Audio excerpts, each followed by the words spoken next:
and gentlemen, I am standing with the winners of the Dota 2 Telkom DVC Championships, BBD Dota 2.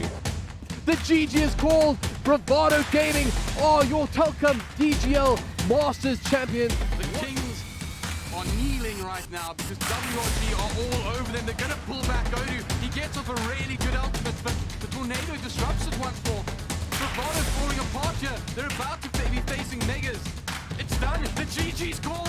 WRG are your winners. WRG win DGL Masters. And WRG take the championship. Well done to the boys. The end of an era. And that is it. I don't think there's more. And your grand champions are Sinister Bomb. And he's finally broken the curse. The man himself, Anastom there, shouting out above his team. The shouts of true victory. You're watching the Telkom VS Gaming Dota 2 2019 Masters. And RDK has finally done it. He finally will raise that trophy. Oh my God. Because this is it.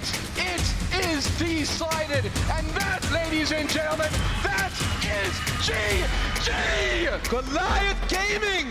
What?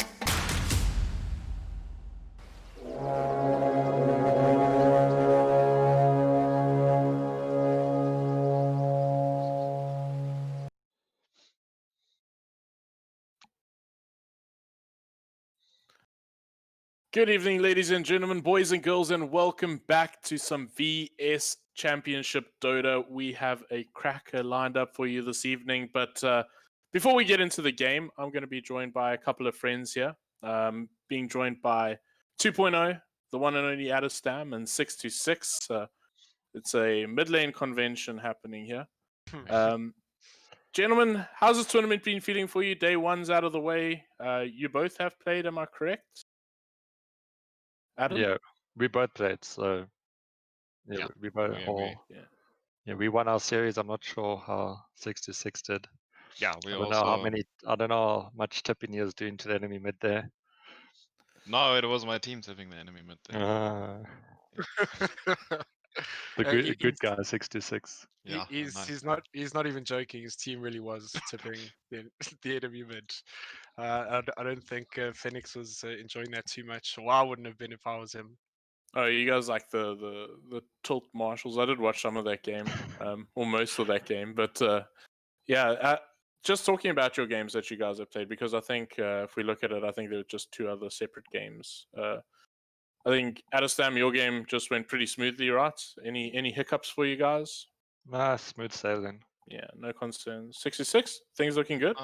Yeah, we just had a bit of a hiccup in like the second game's laning stage a bit, but Why'd you have a hiccup?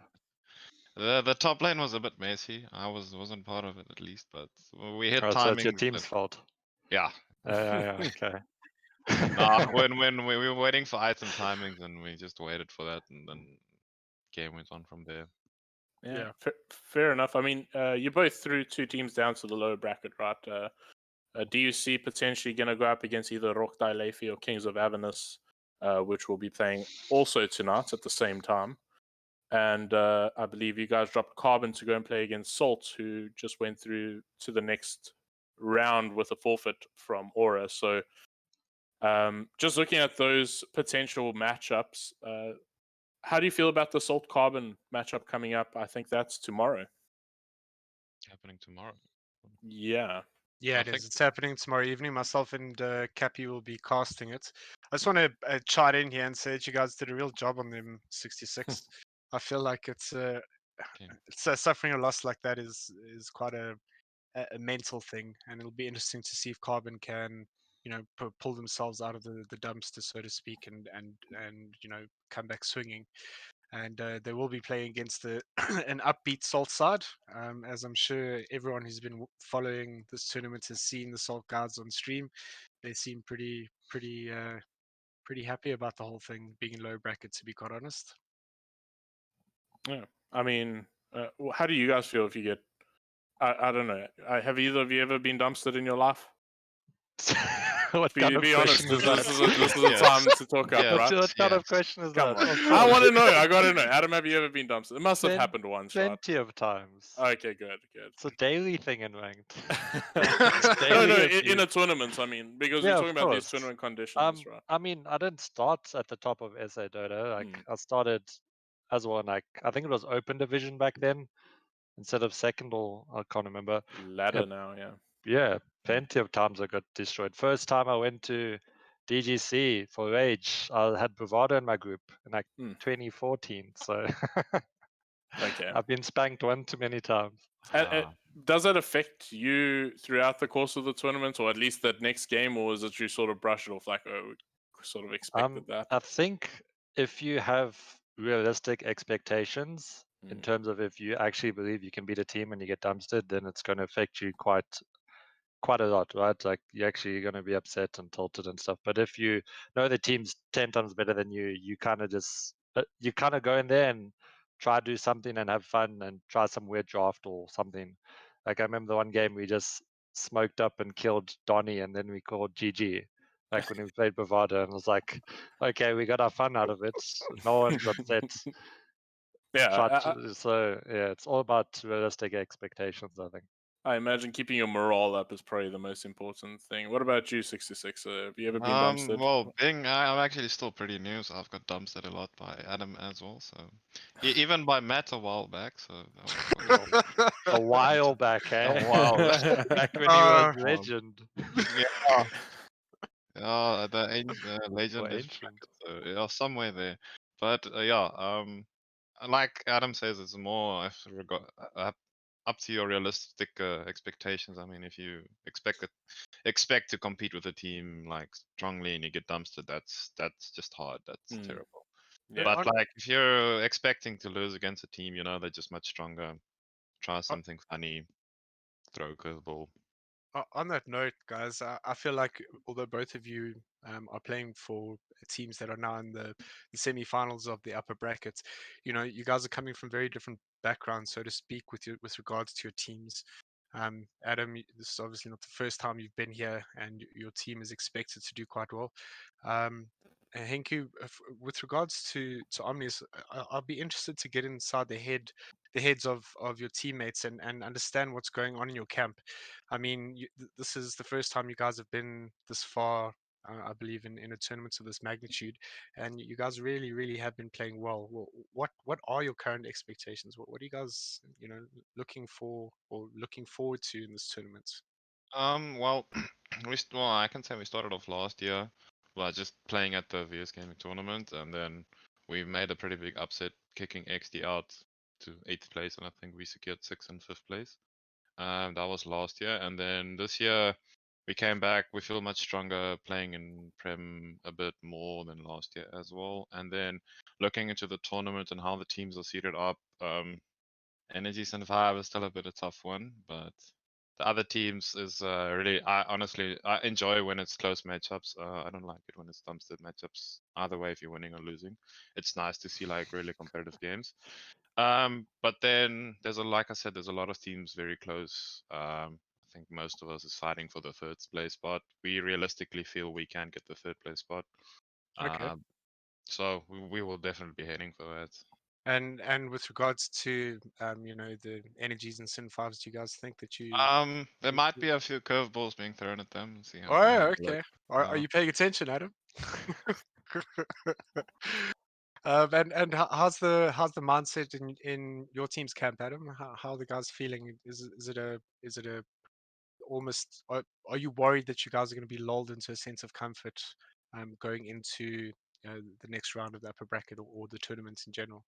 Well, I mean, we were Sin 5, so this is kind of the game we've been anticipating for a while, right? So this is like, I suppose the game, obviously it's winner brackets, so it's kind of a weird thing where you don't want to reveal strategies because realistically, I think we're both confident that we most likely going to end up in the grand finals together unless like some huge upset happens. Don't want to like I'm pretty sure that's a realistic standpoint. So it's more like you don't want to reveal too much in that winners bracket because then that might put you at a disadvantage for the grand finals. So it's kind of a weird thing because every other tournament I've ever participated in, it's always been, hey, don't hold your strategies back. Just try to get as far into the winners bracket as you can. So it's kind of a different mentality in that aspect. What are your thoughts about possibly going to the low bracket just because you're holding back some strats? Is that something you'll be fine with, or I mean, how will your obviously team not. handle it? I I suppose. don't want to be in the losers bracket. Yeah. Obviously not. But it's kind of a weird thing, right? So we're gonna obviously play our best, and I don't think we're gonna really hold back any super cheese strategies. We're kind of just gonna stick to our guns, play it right, and then hopefully the best team on the day will win. Yeah, I think on the same page we can really ask 66 the same thing, right? You've got a tough one, and you got to face whatever monster comes out of that game, right? So you're playing against XD, I believe, on the 8th. Yes. How are you guys feeling about that? Are you feeling confidence? Any forms of Um, concern about getting dropped down to that lower bracket? I You feel got, it's gonna be a nice game, a pretty tight game, hopefully. And yeah, I don't. I'm pretty. I honestly feel pretty confident heading into it. yeah, Like I said, I prefer playing like really tight games. It's what makes me love Dota so much. So yeah, can't fair enough. complain about it. Fair enough. And you feel pretty confident that you're gonna secure a third place. So that's Yeah, well, your target, right? if we win that game, we 100% secure third place. So Yeah. then the main goal is achieved, and then we can only go up from there. Yeah, then you just got to beat Adam. That's pretty easy. I beat him in a Yeah. pub once. Don't worry about it. You beat me in a pub once, I swear. I don't know. I was with this big stack. I'm sure I beat you in a pub once. I'll really look Sure. it up. So it went from I definitely beat me to I'm sure it happened. I'm quite sure it's somewhere along happened. the I line. think everyone's beat you once. There's like a time when you pick like Yeah, Visage and okay, I play can dunks with Visage. I can confirm that I've also beaten Adam in a pub once. I think Never if heard I of had it. to on check, your CV. I know I've lost to Adam many oh times. jeez, I've been absolutely trashed by Adam before. It was filthy. I distinctly remember playing or thinking. I still kind of think that it was good playing Wyvern off lane and practicing in pubs and encountering Adam, and he just picked up a pudge and destroyed me. It was no, not the most fun thing I've ever experienced with my pants on. Yeah, you're one of the sort of golems that are still occasionally searching SA pub because we don't find the likes of the Deppies and RDKs in our pubs often anymore. I've So found them a few times, to be honest. have you an SA Yeah. pub a warm up? That it's- must be like up there. It's when the compendium comes around. That's where Yeah, you find it's us generally coming out then. of our ranked caves. Okay. But speaking of the games, the upcoming games, we also have some in the lower bracket that I would like to talk about. WRG, actually, Adam, you said you wanted to talk a little about that WRG Sinister 5 game. Oh, well, I played the same. I played my game the same time as that, so I couldn't actually watch it live. But I did watch the like Twitch replay. What do you call it? VOD. VOD. VOD. VOD. Okay, there we go. So I watched the Twitch VOD of it, and I feel so. First game, I feel it was largely due to their last pick, because they had the last pick on WRG, and it went terribly, right? Like their last pick got Queen of Pain, absolutely I think it hammered. was. Yeah, Queen of Pain versus Odie. They got absolutely hammered with it, and Oh, I don't think yes. that should have happened. It was like a weird thing because you have the last pick, and it's like you're supposed to structure your draft around this last pick insane. Like it just had so much impact in the game, and then it had like not flaming players, but like the way things went at the start was just like negative contribution to the point where like it felt it wasn't good enough, and then all the timings were off of it, and then they just lost control completely from that last pick, like not having the impact that it should have as a last pick. And then the next game, I think their draft was just really weird. It was like off lane puck darks here, where I didn't quite see the connection, and then just Undying just like solo zone the whole off lane by himself. So it was like, and then they opened up with a third pick Alina. So I think like the drafting, maybe they're just under pressure. They've thought they're like versus top tier team, and maybe they're just like, because I know it's happened to us a bit where you go into a tournament with a set strategy and then you versus top team and you just like crumble in the drafting stage because you panic. There's like you're trying to overcomplicate things and stuff, and instead of just sticking to what you know, you end up like trying to draft what you think will counter them in the moment, but you end up like outplaying yourself in a sense. Yeah, I think I draft. think This is one of 2.0. You also enjoy analyzing these drafts and breaking them down. And I have, from the games that I watch, Sinister Five's drafting. I think you can't take much away from Dota and Die as being a pretty decent drafter. Even in that first game, picking up that OD was, for me it was just such a solid rounding pick for that draft of theirs. And drafting seems to be one of the more fundamental things to be focusing on here. Obviously, I mean, it hasn't changed, but how do you feel about going and facing Sinister Five, potentially dealing with that sort of drafts? You have plans set out for them in particular? This is for both of you, 66, because you can likely face them as well in the lower brackets or something along those lines. all the upper brackets. All the upper Why is brackets. it going to be designated to the losers bracket? Hey, well, I mean, he's aiming for third, so you'll play them in the lower bracket coming into the final. Or even correct? in the upper brackets. Yeah, that's the upper thing. brackets, huh? Yeah. It's okay, But I I mean, get to back 66. have you guys got a plan set out particularly for these certain teams, or are you just sticking to your guns? Currently, I'd say we're more focusing on each game one at a time. I mean, we're not getting thrown too much games onto each other, like 2 consecutive games being have to play it. So the planning is not that far ahead, I would say, but there is some ideas in mind to do or just play like out. But it will generally be just stick to what we have and what we're comfortable in. Adam, do you have a large book with ideas? So I think it's Sammy talked about it last time I was on the panel. It's like Sin 5 and us, we've been competing against each other for years and years. So it gets to a point where you just know the other players. So even if like you mix and match players and stuff, you kind of just get to know the players and what they're comfortable on, and you end up just banning comfort picks and you stick to like your comfort picks. So whether players swap and stuff, you'd still like just ban according to what your opponents are comfortable with and picking according to what you're comfortable with. So it's not like you go in with like I have to try this certain strat. It's more just like, okay, players have changed, let's ban this and let's try pick this. So it's, I don't know, it's not something we go, okay, we have to pick according like this because we're playing versus 5 or something. It's just, you know the players, so you know what they're good at and you know what to ban and you know what to expect. I think we're with that, or excuse my language in case there is a better word for it, but almost that intimacy between the two teams, it kind of creates creates mind games within the draft as well. It's like this, yeah, it's like this a layered thing. It's not just your knowledge of Dota, now it's your knowledge of people as well.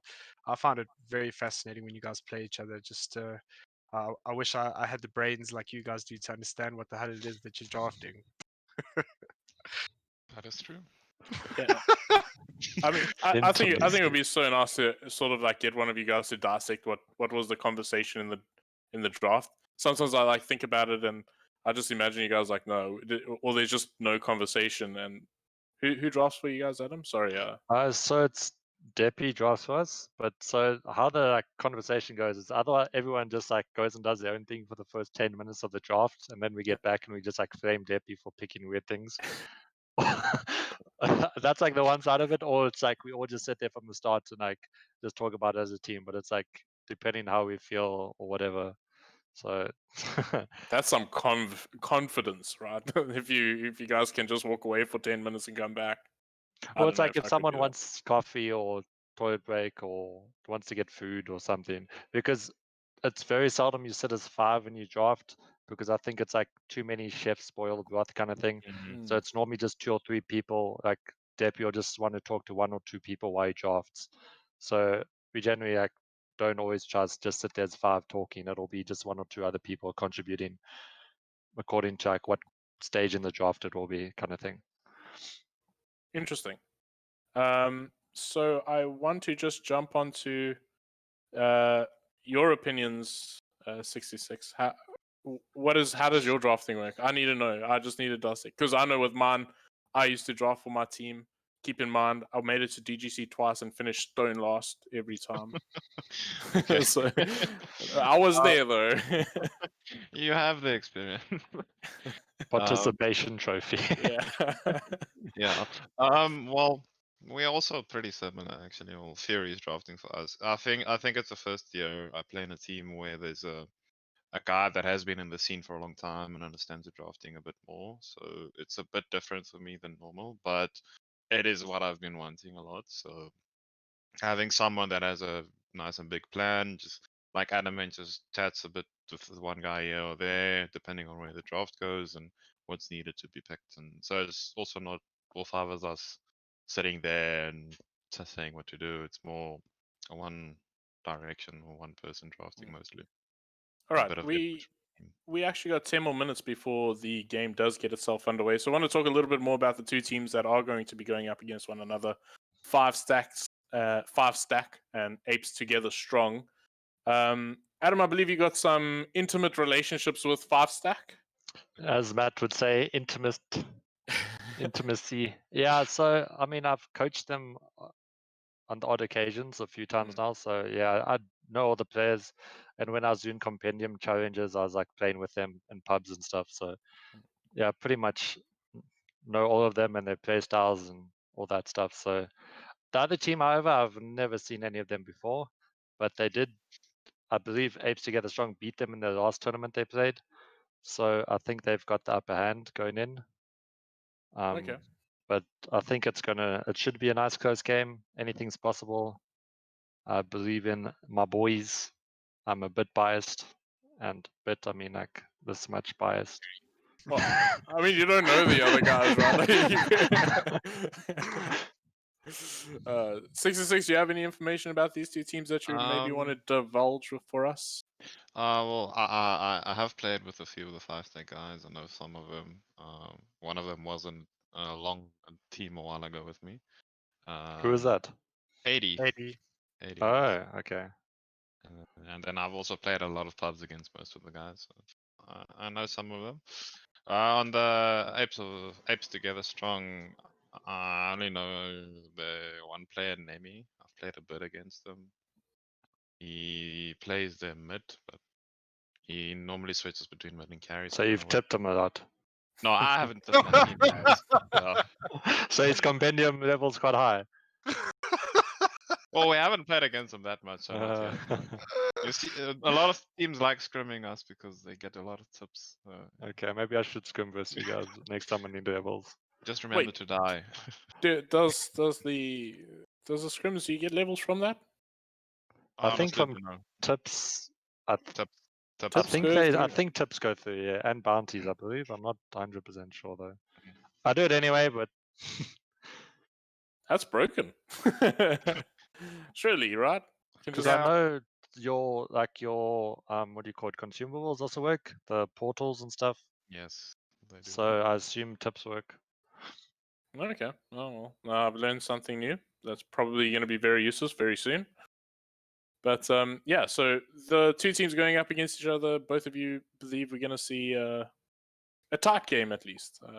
Yeah. You're saying that Apes Together Strong have had the upper hand previously in 5stack.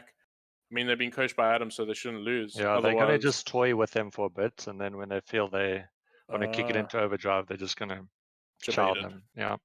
Cool. I'm with you there. They're just making it close for the fans. Yeah. Making it look nice. So yeah, I think going into this matchup, I mean, there's not really much to really dissect when we're looking at drafting, right? So I don't know. Have either of you played against these guys recently? Maybe know anything they do? Yeah, I know exactly what 5stack does. Sure. Share with us. So I shall not share at the moment. Fair enough. But I mean, surely some of you have faced these guys, maybe in the group stages. Maybe it's so far back. I remember. Well, we played Apes in the groups. I think we've played them as well, but I can't remember their games. Yeah.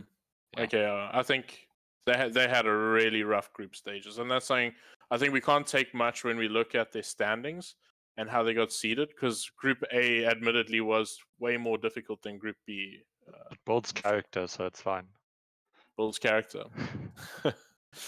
All right. So yeah, I think that's pretty tough for them. And then of course your side there, Adam coming through 4-4, I think, from the group stages. So they're going to be playing their first game up now. They just had a slightly better seed, but not managing to get into that upper bracket. Oh, okay. Well, seems like we are coming to the close of the panel, and I'm going to welcome both Halbert as well as Snare to be taking the cast. Gentlemen, thank you so much for joining us on the panel. I hope you have a wonderful evening. Cool. And Likewise. enjoy the game. Thanks, guys. Will do. Cheers. Thanks for having me.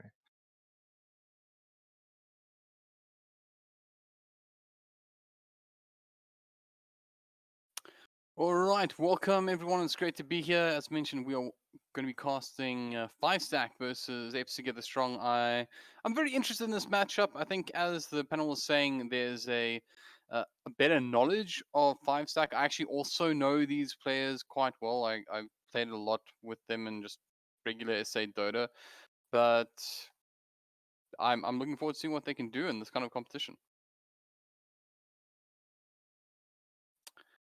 I believe you're muted there.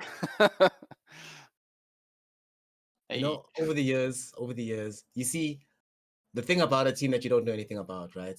It's kind of like me not knowing anything about how to operate this technology. The minute I turn it on, suddenly there's magic and there's beautiful sound now coming out. So we don't know, we might not know anything about them, but what if they're going to surprise us, right? I'm looking forward to be surprised. I like it.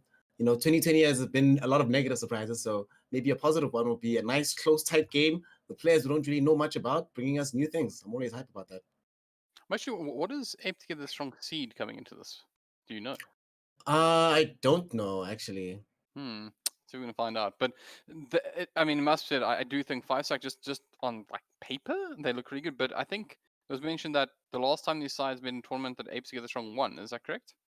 I believe so. Yeah. So I didn't get a chance to actually catch that game though, but the fact remains that exists. And I mean, look, the point is, I think that if that game exists, and we assume it does, somewhere out there, there's definitely a game ahead of us that's going to be very interesting. So, this to me as a shoutcast is always very exciting because you get to see, see a team that you don't know a huge amount about, and see if they're, what they look like right now. You never know what they're going to look like in the future, but obviously this is going to be a very interesting platform for them. I did also check out their seeding. So they actually are the lowest seed in this tournament at the moment. I guess tied, technically, I would say, with Knights of Avernus, both only getting 2 points in their group stages. So it's going to be a tough one for them, I think. Looking at the seedings that 5-stack came in, they actually just missed out on that 4th position. So it's 5 versus 8 basically, so which is the biggest difference in seeding that you're going to see inside this matchup. But to be fair though, Group A was stacked, fam. Group A was really, really stacked, right? And Apes Together Strong had to play in that group. So Group B was a little bit of an easier ride. So maybe the argument is, instead of that 5-stack just barely missed out, it's wow, 5-stack took a game in the really hard group. Well, we can see how they did. Apes Together Strong, in the particularly hard group, as you mentioned, that was against they were against Energy and Origin and WRG all in the same group, so a pretty hard one. And Inexorable, who just to point out, they went 2-1 versus XD, who won their group. So I mean, Inexorable coming 4th there is pretty crazy. And don't forget, they then have Rock Leafy and Salt. So yeah, a pretty rough ride, to be fair. So taking a look at their matches, they lost 2-0 to pretty much everyone except for, and this is an interesting, they beat, no, I think I must have got this wrong. Who did you guys beat? They beat King Esports, the team that came dead last. But it was a forfeit. Okay, we see. Okay. You see, I was hoping that it was one of these things that they came through and they stomped, but unfortunately it was a forfeit. But check this out. All that means is that they were saving strats for the tournament. We just heard Adam talk about having to save strats and he's playing against Sin5. So maybe this was the plan all along. So like, even the picture that they chose on the tournament website, right? It's of the scheming ape. And there's like, you see, we've got the plan very soon. I want to see it unleash here. Yeah, look. Once again, they're here for a reason, right? Because it's easy to look at these groups and go, "Oh, well, they came, the last place finished that qualified here." But there's quite a few Dota teams in the country. This is the side that was able to reach this stage. They didn't come last, so that does matter. And of course, they had to be in a position to actually even compete in this tournament, since they had to contest against the other teams that were playing in the different leagues. So, of course, they deserve to be here, and you should never count out anyone who deserves to be here. And if they did, in fact, beat 5stack in a previous tournament, then that says something, just as much. So let's see. We're about ready to go, ladies and gentlemen. We're going to have our matchup here: 5stack versus Apes Together Strong.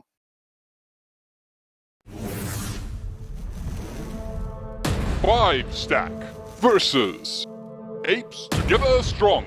Game 1.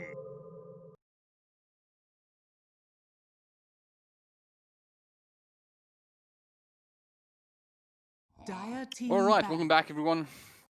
As mentioned, Apes Together Strong taking on 5stack here, and of course, welcome to our in-game viewers. Come support the stream if you're watching in-game. Come join us here. You can chat. You can feel part of the team and all that kind of stuff. Watch the nice panels. You missed Adastam and 66 chat on the panel. Even somebody called Scorpion 2.0 was great. It's just a good time. It's just fun all around. Everybody's happy. Everybody's having a good time. Yeah, anyways, moving right along. So, Snare, I'm very keen for this one, as mentioned. 5stack, strong favorites going to this one, but I wouldn't count anybody out. So far, we have the Clockwork, Bloodseeker, and Oracle banned out. Tiny making his way through. How do you feel about that one? I mean, it could be banned out now, obviously, but it's in contention. I'll be surprised if it gets through all the way, but I'm actually going to be more surprised if it gets through with Venge also not being like contested at all. I'm very surprised about this Sven ban. I mean, usually if I'm going to ban Sven, second phase, fine, it is what it is, but first phase does feel a bit strange and bizarre, especially after banning out Oracle. I kind of feel like if you take out these saving heroes, Sven nowadays isn't as dangerous as it used to be. It's dealable. But I don't know, like you mentioned, Tiny's still here, Venge is still here, Mars is still here, Doom is still here. Oh my god. Lots of these OP heroes are available. I like OP heroes. It means we get to see some pretty fun stuff. So I don't know. Lately, I've really been feeling the void. By the way, I don't know. That hero to me seems to be particularly powerful. I don't know if you agree. I like seeing Void. When Void comes in with a combo, right, then it does feel like kind of unbeatable. Like I saw a game yesterday, they picked Void, ET, I think it was Vici, and it was bonkers. I've seen so many games with Void and Voker. Whenever Void has damage into the bubble, it kind of feels like, the older days when people used to play offlane Void, but then the only role was the Chronosphere. It's kind of like that for the first 25 minutes. Then after that, he just kills it by himself. It's really annoying to play against that hero. He's super OP. I hope he doesn't get picked. I mean, now they definitely should pick him, though. Yeah, I was going to say that this is a fantastic opportunity to do just that. But let's see what they got. They are taking the time, so they're not rushing into any picks just yet.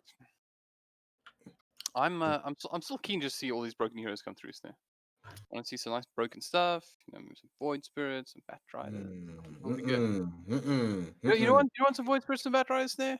No, maybe Ember Spirit. I'll take Ember Spirit because that one's not broken, but it's fun. It's enjoyable. It's just a good time.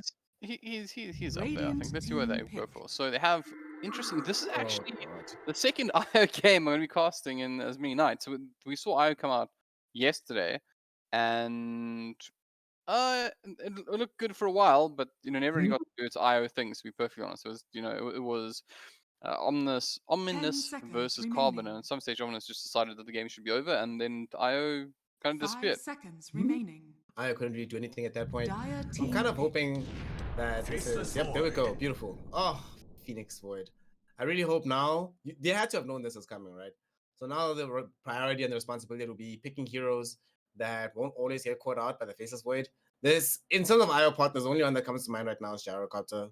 It's not the best, but at the very least, you can still be useful in the fight. If you happen to position yourself nicely enough behind the egg, and you have Flak Cannon going, you can deal damage and take out a huge source of team fight. Kind of like the only pick I think they have. If they don't, I'd be very surprised if they don't pick Gyro. I think that gets banned next. Well, I mean, I think there's a couple of things. Like, I'm actually a big fan of LC, for example, with the IO. There's your boy. There's my boy. Yeah, there's the Bat Rider. It's been long enough for me to. I'm over the problems that Bat Rider brought. There was this time every 100% pick and ban rates there. No other hero has done that. But I'm okay. Like, I'm a Bat Rider. You're welcome back into my game. I'm happy to cast you.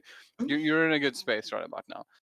But once again, I do think this is actually interesting because I think Bat Rider and IO actually could be really irritating to play against if you do decide to just stick a Bat Rider behind you early on, lasso somebody into an awkward position. I can see it working, but obviously that's not going to be IO's friend. That's for sure. Dude, I'm thinking about this might be one of those few times where you lane IO differently than with the carry partner. Because imagine how annoying an IO Bat Rider lane would be as Faceless Void.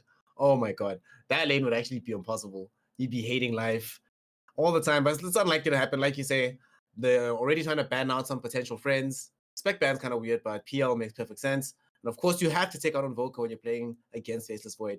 Cataclysm plus Bubble does not mix well with your HP bar, so good ban from them. Depends who's HP bar you're talking about, right? Not your enemies if you're the Invoker, that's for sure. But yeah, I'm actually, I mean, the spec's an interesting one. I think that obviously played differently these days, more aggressive. PL also something that can fight. I would say PL is a hero that you can kind of go either way with. Still, can be very aggressive or play for the late game, and just farm a little bit more with, like, I don't know if you quite go kind of a pure farming build though. But you could definitely you could be a bit more greedy with that hero. So it looks like they're targeting those really late game heroes that Void can't just beat down on. But they haven't really given a huge amount of respect to Zygot. I mean, Spec's not exactly an IO friend. I mean, in a way it could work, right? It can become a global strat or something, maybe. Yeah, it could be like the plan. You were mentioning heroes like LC earlier. If it's the case that you pick up something like that, you pair it with the IO on the offlane, and then the spec can just come in later. That becomes like your primary fighting vehicle for a large portion of the game. But I don't know how they're gonna slot in this Bat Rider just yet. There have been some interesting usages of position 5 Bat Rider, so it's not necessarily locked in that this is going to go into the offlane. So we'll see how it unfolds at the draft. It probably is, because you want the Bat Rider to hit a quick timing with the IO pairing as well. 5 seconds So remaining. we'll see. I really like this DP ban. Oh my god. I saw this one game with Bat Rider DP, and there's like 4 or 5 Napalm stacks and Spirit Siphon on a hero. You're like, okay, I understand. This is ridiculous. This is bothersome. This is awful. Well, let's see what they decide to do here. No DP available to them. They've also got Ura of the Witch Doctor, so they're really respecting that void. It's literally, okay, you got a bubble. We don't want to play into any of these heroes that are going to work around the bubble. Obviously, Witch Doctor and Void is one of those classics, but I noticed they left in the Warlock as well. It's another big one for the Void, in a way. Fatal bonds into that kind of situation. Obviously, keeps them alive and makes it impossible to avoid in lane. I doubt they're gonna go for it though, because then you have 2 huge ultimates with Phoenix, Void, and it feels like a lot. Then all you have to do as 5 stack is run around them. They might still go for it because, like you mentioned, it's really good sustain for the Faceless Void, and it's been one of the better past 5 heroes to do that, especially with Witch Doctor being banned. Because nowadays these Witch Doctors just spamming the Voodoo Restoration in lane. It's so awesome. How is Venji still in this actually? That's a question. That's a huge surprise, dude. Yeah, I mean, there's a lot of big ticket guys that just haven't been given any kind of consideration. There's a tiny still in pool. Let's see, Ogre Magi. What? What? This is a surprise. I didn't see this coming. That is really interesting. I mean, it's an interesting response to the Phoenix egg in a way, right? I mean, if you don't have a hero that you naturally want to be able to take on a Phoenix egg, you could always just pick something that buffs up your attack speed. I mean, that could potentially work.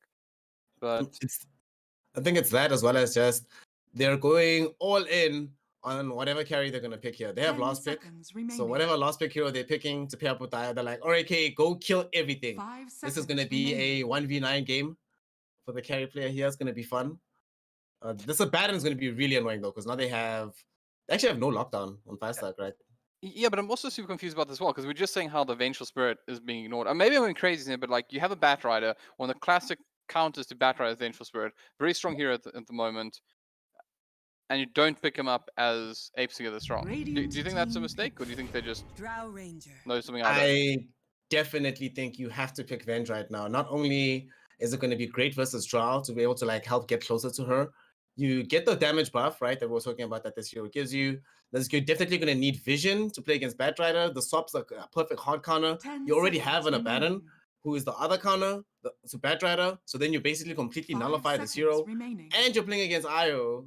So you want to be able to ideally scout this out and pick off the super ultra mega squishy Drow Ranger. Yeah, Venge is... Yo, don't look at me, fam. I don't know. Venge is definitely... It seems so good right now. It seems so good right now. So we'll see if they agree. I mean, they could still run that off lane ABBA with Phoenix, or in fact you could run the Phoenix off lane as well. So they definitely have options. They're not trapped into picking one type of hero. So and Venji herself is a little bit flexible. So who knows? Let's see if they agree with us. I also want to point out as well that if that's like maybe a 3-position Batrider, 2-position Drow, you could potentially also run the VS or something like that. If you're 5 stack, I don't think it'd be great, but you could potentially do it, and then you have that bit of aura stacking as well. The Drow's gonna be actually rough now that I think about It's gonna it. be, yeah. I saw a drop very similar to this actually yesterday. What did they play safe lane with the Drow? They put Drow mid and they put Monkey King safe lane, yeah. It was kind of bizarre. They played it into Doxia. Oh snap! Now you definitely pick Monkey King safe lane. Oh my god! If I'm 5 stack right now, it's like okay. And plus, you're gonna have the last pick overall, so you get to see what Apes Together Strong are gonna be putting into the mid lane. They could run. Okay, there's nothing that really excels mid right now. There's a patterns. Sometimes it gets played mid and it's middling. If they had like a Snapfire, maybe we see that go mid. But, the Chinese have been crushing with that lately. But now, whatever they put mid, if it's 5 stack, if it can deal with Drow, then I think you definitely play Monkey King. Especially since 5 stack are like hard lacking on any team fight right now, right? They have 0 team fight at all. They have nothing. And the Centaur makes matters worse because Stampede, yet again, another nullifier for what's the Batrider Lasso is supposed to be doing, and it frustrates life for the IO and the tether target. Oh yeah, so this is actually looking really great for Apes Together Strong. It is a lovely pickup. I was thinking the same thing about just the fact that if Batrider lets do something, you can catch them. Come back here, bring out a ground player bat. So that is very interesting. And as you mentioned, one of the few heroes I think they're gonna really bully a center war runner is obviously the Monkey King. So I agree with you. If you do go for it now, do a lot of work. Also some interrupt on the the kind of forward momentum that they want to get. If you're running into a center war runner ulti, with Monkey King ulti with center war runner, it's never great.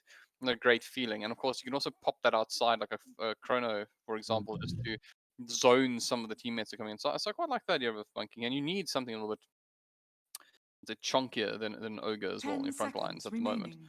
The damage nerfs in exchange for the armor buffs on that hero are very noticeable indeed these days. Seems like it doesn't die not nearly as squishy as it used to be. He'll have some buff up partners in the game. But I think like you're talking about, the main thing that they need is some way to be able to break up either Stampede or the Chronosphere. I think it's more important to be a Chronosphere breaker because outside of that, Apes Together don't have that great team fight either. Like they have that and they have Supernova, but I'm not realistically expecting that Nova to pop all that often. If that Supernova ever really pops in this game, 5 stack are in serious trouble if we get to that point. I mean, at this point, you really just need a Chrono the Drow, right? I mean, if there was not another hero picked, I mean, Batrider is not going to deal with the Phoenix Egg. Ogre would have to walk there, and that would be a nightmare for him, even though he can get a reasonable attack speed. OD, wow. OD. I actually really do quite like Ape Together Strong's lineup here. I mean, they got a lot of team fight. They do lack Siege. I'll give them that much. They're kind of fairly reliant on Faces Void just, being able to frontline with the Centaur War Run. I guess the Abaddon can kind of sit back a little bit and keep them out of trouble, but they do have some nice get out of jail free cards. I mean, OD's got Astral, do have the Apodic Shield as well, so there's some. And obviously, the Centaur War Runner. So in fact, they're quite mobile. It's a nice draft. I don't like the Siege potential. The Siege is definitely a little bit lacking for them, but other than that, a pretty solid lineup. A 5 stack looking a bit squishy. I'm being perfectly honest. They look a little bit squishy to deal with what's being thrown their way. Yeah, they don't have the only real beef that they have in their lineup is Ogre, and you're not realistically looking to have Ogre be the one that's frontlining for the team. Io's gonna help out, but this last pick, Lina for Little Spoon, does definitely they had major damage issues before this pick, and now that's somewhat resolved. But this Lina is a super fragile hero, and it's kind of annoying playing this hero into OD these days. Not necessarily because you can't win the lane, you definitely can. I think Lina's probably favored in that matchup. But as the game goes on, if you don't have BKB, every time you just get touched, it's like, oh, well, GG, here we go, this is it. And in this game, the IO is going to be spending most of its time trying to save Drow. They have Stampede to catch you out. They've got this Phoenix long-range dive. That is one thing that's helpful about this Lina as well. The Furious Soul does help to get rid of the Supernova far easier than it would be otherwise. But still, I don't know. I still also feel like they don't have any team fight right now, Maji. Because this Batrider does nothing, right? Like, there's Astral to deal with. Aquatic Shield to deal with, Stampede to deal with, Bubble to deal with. Sorry, Batrider, you can't have a game this game. You're not doing nothing useful. So you're pretty much ultimately reliant on Drow Lina doing everything, and if Together Strong will just jump Drow Lina every single time, and they'll both just die instantly, and Io can only save one. Okay, well, let's see how it works out. I mean, they're all pretty much ready to rumble here. I'm pretty keen to see how this one goes. It's a weird one for me because I've kind of come into this game with the expectation that 5sec are the stronger lineup, that they're going to make this work, and we're going to see them come through as victors here. But once again, I think they're in for a bit of a run here. They got some Apes Together Strong have asked them some interesting questions with their draft, and we'll see if they're able to really pull through on this one. Yep, but you know what? No matter what the result's gonna be, it's gonna be a fun game. There's no way these 10 heroes are in a game and it's not gonna just be a good time. There's not gonna be a farm fest where we're waiting 90 minutes for everything to end. People are gonna be brawling, so it's gonna be exciting. Did you see how many games of Lina? Was that games of Lina that man has played? I must be in this total. No, I don't know. That's crazy. That was thousands upon thousands of games. Right? I must have misread. It must be that just the amount of games that they've played. Because I was just staring at that like that is a ton. A lot, Lina. Yeah, so it can't be right. There's no way. It's not possible. I don't believe it. I'm just going crazy. But anyways. Right, so we do have SOS and Wagyu. They're going to be moving up towards the top lane with the Centaur Warrunner and the Phoenix, respectively. Mid lane will be handled by Nemi on the Outlook Devourer. Feels bad. Nemi planted out the Observer Ward in mid lane, and they instantly started it at the Sentry. Feels bad. Not going to be a fun time for him starting that mid lane then. Going to get dewarded very, very soon. I think they're still trying to angle to get a kill, maybe in tandem with the deward. Nah, but Low Spoon. Impatient, but that always feels bad. I'm always sad when I see that happen. At least they got the smoke scouted out, so value in that ward at the very least. But as you mentioned, this is a bit of a, when does the second rune spawn? It's like almost immediate, so they can always just set another one. That does mean the safe lane's a little bit less comfy for the first couple of minutes, but I think it'll be fine. So bottom lane, it's going to be a Drow Ranger IO lane. Huh. Yeah, this is, I think part of the intent here is to try and harass out as many different lanes as possible. Because I think the Centaur doesn't really deal all that well with the Batrider. You know, it's a little bit easier for Faceless Void because you can dodge out a lot of the damage, especially if you have these Abaddon, so there's no point setting Batrider bottom. So it is better to rather have the IO here with the Drow Ranger. You can get some harass going, and they can't really do anything to you as Drow in this lane. So you're pretty safe for the most part. Am I having Vietnam flashbacks that are true or untrue when I said that we cast the game with Aspear during the tournament and he was playing Batrider and he went absolutely mental on somebody mid? No, it wasn't Aspear. I know the game you're talking about, but it wasn't 5-stack. There was this Batrider game, yes, middle, that destroyed everything, but it wasn't this one. It wasn't this team. But sure. So you are having non-flashback, so right war, just the wrong battlefield. All right. Just checking, because I remember there was a game where, man, I'm convinced it was Aspear. But anyways, was he a Sand King? I remember this man doing something destructive. On Sand King, yeah, on Sand King he killed everything. Yeah. Was Sand King? Okay. Yeah. Because I remember we were talking about how I don't really like the hero. And then he was being annoyed because he's making it look really good. My head on saying, well, my literal favorite hero in Dota. Bottom lane SOS taking quite a bit of harassment damage, so Circus Freak going to be really frustrating for this lane. But of course, Phoenix is quite a pest himself, so it just kind of feels like the IO is going to do more just to make Circus Freak able to be more irritating than the Phoenix. But it does mean he's going to spend less time farming, so there's a yin to this yang. Less time farming. What blasphemy do you speak? There's no positives. If you're not farming, everything's going wrong. Gotta farm every moment. He's having a good time. You know what Lena's surprising me right now? Look at this top lane, fam. This is not fun. Wagyu playing against, like, it's bad enough against this Batrider that they actually sent the Abaddon top. They're like, it's fine, Phoenix, go support Void. Like, we need the Centaur to be active in this game. We absolutely require Stampede. Is this? No, this is very aggressive. He's going to even win this one at the moment. A couple of sticky napalm stacks up, but Pixel doesn't mind. But he choices have done and does survive. Gets on the shield as well, so alive for a little bit longer. And they can't quite finish off this Bat Rider. So they do turn their attention back to the Ogre. Pixel Shadow will survive this, but Ogre's got to be careful. SP does have the ability to back up his buddy there. I guess in the end, it's just so hard to get a kill in this lane. I mean, I thought that Abba was going to go down, but Aquatic Shield so strong against Bat Rider, I guess. That's why they sent the hero up. Already the fortunes are a little bit better for the Centaur. Hasn't been able to increase on CS, but in no real danger of dying anymore, now that there's a balance here. Still need to be able to find some farm, but, you know, can't get experience if you're dead. So he's doing the right thing. You know, I'm actually feeling sad for him. You don't get to see this as much these days, where the actual sacked lane, that Hade bruh, your lane is just going to be terrible. Centaur should be able to pull this one back, though, with help with a couple of levels. And mid, OD has caught up to the Selena. She was winning a little bit, but now that the levels have equalized, OD can exert a bit more influence here. Actually doing pretty easy, quite aggressive going in there for the Astral. I'm always scared to use Astral mid, especially against heroes like Nunu. They can just immediately do that. They stun you back and they just make your life a little bit harder, and you have less defense against them. It's fine, man. Nemi's got the spirit of a farmer. He understands. It's worth maybe potentially trading your life for that last range creep, fam. It might be worth it sometimes. No, it's not. You're gonna lose the next range creep that's gonna come to late. Don't listen to Snare. He's lying about mid, and he knows better than this. I'm saying you gotta take the risk. I'm not saying it's nice to die, but you gotta roll the dice, man. Right,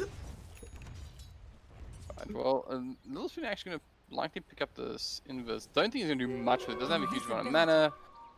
We'll just probably try put a little bit of damage out onto Demi. Nope, doesn't even care. Just make sure no one else gets it. And you gotta always be in the habit as a mid player of going to collect those runes when you have the opportunity. Make sure the enemy doesn't get them. Bottom might have a kill opportunity here.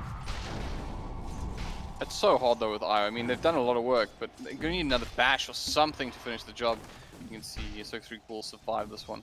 Actually, it was an interesting little like stutter. I don't know if you know that. Sox3 kind of stopped for a second. I don't know if he was hoping to bait them in or if there was some sort of trap they were trying to set, but it could have also just been a mistake. Oh, top! Finally, they got him. Got him. We're going to get two here, actually. Aspia rained down Wagyu, and he is very, very, very, very dead. Bat Rider. No, not only a It was Aspia who did the thing with Bat Rider. Okay, we're going to need to look in the tape. We're going to need into the archives. We're going to have to take it back to now, man, to find out what happened. But he's making a very strong case for this right now. Ahead on CS now with these double kills. He is gonna be super stacked in this game. And I was saying that, like, I don't think he's gonna have that much impact in this game, but that's assuming that everybody else on the side of Apes Together Strong is leveled and farmed enough to be able to keep up with him. He's able to push this envelope very, very early on. Then this Bat Rider really can do quite a bit in this game. He's getting the levels. I mean, he's getting some extra space from his Ogre. And obviously means, I think a 6 on Bat really, really useful because it does mean you can rotate mid, really cause a hard time for something like an OD that, you know, it's really slow, it's easy to catch. You can get the lasso off, maybe after he goes for a range creep or something. We've seen him do it quite consistently, making sure he gets that range creep. You've got to get all the farm you can. Make sure that you get as efficiently as humanly possible as well. Dota is about time. Second save just is equal to lives gained. Bottom, we might have another jump here. There goes straight into Circus Freak, and he actually misses his knock shot as well, so he has to back off, and this could cost him his life. He's getting help from Gilly regardless, and speedy little chap there, no time walk available, so in the end does manage to survive it, but definitely kill potential in this lane. Io hasn't felt that effective at keeping a Drow alive. I mean, Drow, it's not exactly a tanky hero, so opportunity for like regen and stuff to kick in, not great. A little bit of a faster hero, I guess, so he does get benefit a lot from move speed, but not a usual kind of setup, I don't feel. No, not at all. I kind of feel though he's just been getting extremely lucky on Circus Streak because Banzai Blast, I don't know what it is, man. I don't think he's configured his bash button properly, but he's just not getting these bashes out when he goes onto the Drow. So very frustrating for him. I think if they get a kill down here bottom, this really changes the game a lot because it is really feeling like outside of this mid lane for Nemi, it's not really feeling like too many positive things are coming together for Apes Together Strong, and the earlier timing for 5-stack is looming. They've already gotten the ultimate on bat. A fight might be brewing middle, but Nemi just walks into Ogre, but will be able to back away safely. Yeah, he's just gonna patrol that range of the tower, and I think just the threat is kind of irritating. It does also allow Little Spoon an opportunity to go some neutrals. I think 2 gets a value out But of that it. time that he's spending mid though is open up a little bit of space for the Centaur, so he's able to get a bit more forward aggressively in the lane, not really fearing this Batrider like he was just now. So Because there's a 6 on him, and although he does have the support coming in, of course, from that Abaddon, he can just get run down again, and that's what happened last time. And there we go. Sorry, goodbye. That's exactly what I was saying. The Abaddon can't be that far away when he's got his 6, because he can just run him down. And there you go, dead, bye, the end. that is 100% on the Abaddon. That's where, if you're playing a pub, you know, tips start coming in onto your own teammate. You're like, what are you doing, fam? Where were you? This should not be happening. But like you mentioned, gets caught out, gets brought down. And look at Nami, look at that. He's actually used his Astral as well. He is in so much trouble. The stun does come out. He does the right thing though. Very smart. Actually pops the Essence Flux. Make sure we got the slow off on Lil Spoon so he couldn't come in there to re-engage. But this fight might actually not be over just yet. Lil Spoon will get the denied. He is denied so many runes. Damn. That is third one. Something like that. If I'm Nemi, I'm just like, come on, fam, really? Like, seriously, it's not that deep. Just let me have some vision. It'll be okay. It's fine, actually. I do want to point out as well, though, that although they've gotten these kills, it hasn't actually translated heavily into a massive advantage. I mean, Boy's still doing okay-ish under the pressure that's being applied to him. But there's only a 1k lead to 5-stack at the moment, so they're doing fine. And I'm a little bit worried about what happens mid to late game. I feel like you kind of need to start really getting some action here. Yeah, I definitely agree. I do think the next couple of minutes, like 10 to 15 minutes, are extremely crucial for them. They need to start making some moves around the map. This Lina needs to start rotating. She does have power treads now. She's en route to getting Yules, but all she just needs is to show up on a lane where someone gets off, even a fire blast, and there should be enough setup for her to be able to get the follow-up kill. So doing stuff on the map right now, opening things up, and crucially making sure that they can push the tempo with Drow. Because it always sucks if you're playing a Drow lineup and you're in this sort of dead portion of the game where you're farming more than you're able to get things appropriately done. And with Lina as well, like Drow Lina with Io, if you can push the envelope and sort of peak in your team around the 20-minute mark, at that point in the game, Apes Together Strong definitely won't be strong enough to resist all that pressure. And here we go. Here comes the smoke. They're coming bottom. That's something fun. They actually forced out the Phoenix Icarus dive as well, and there is a 6 on this Void. Does he pop it to get everybody? He does. He misses Circus Streak though. Decides, nope, I don't want to piece this. I'm backing off immediately. SOS may be the sacrificial landing of, and he will be, but 4-man rotation, or 2-man rotation with 4 men committed here for just the Phoenix isn't that big a deal. However, there is a siege creep here, so they could potentially take the safe lane tower, in which case this definitely does become worth it. Mid lane though, it has moved over there to soak up some experience instead. So can they do it with 3? Possibly. I think it would be very, very good for them. Well, never mind. I mean, remember I said possibly, I actually meant absolutely certainly. Look at that damage. Yeah, dude, this Lina. With the IO, like actually looking at this, they're gonna actually relocate. They're gonna go middle. They're gonna try to get the kill onto OD. Oh, he's in fact engaging unit 8 as well mid, so he has very little to work with. Light Strike Array comes in, and they should be able to finish the job here. Self-Astral, and in comes the Phoenix. He does have 6. Does he pop it? They're going to hold out until I actually kind of wish he popped it, because he's definitely would have gotten off at this stage. And OD does just so. Little Spoon, though, very, very low. Tries to finish the job, unable to do so. In comes Bonsai. Not having Chrono at his ready means that he does have to back off. And they don't get anything there, but the OD died. Yeah, they Look go at get the it in the game. I mean, that actually really doesn't suck. This is actually a really bad sequence of events overall for Apes Together Strong. It was looking somewhat decent. It was a pretty sick play from Nemi. He was going to stay alive using the Astral Dodge. But unfortunately, that didn't end up happening. Also ended up losing their Centaur top. Batrider went in on that one. That did die for it. But ultimately, it's still 2 cores dying all across the map right now for Apes Together Strong. And a lot of time for Sacrifice now to sort of be uninterrupted and unimpeded farming on the map. He's going to be able to clear out these Asians quite easily now. I gotta say as well, just taking a quick peek at like the item progression stuff, the Aspia Batrider having a great time. I mean, his net worth at the moment is not the highest in the game, but he's certainly done well up there. And he's got his full drums up, and he's looking towards that travel as well. And he's not far off it. So once he has that available to him, it does mean he's going to be moving around the map very quickly, going to cause a lot of havoc. And he's playing behind his two cores that are, you know, both I mean, this is the trifecta, right? You have the top 3 network in the game, and all your opponents' cores are following only after that.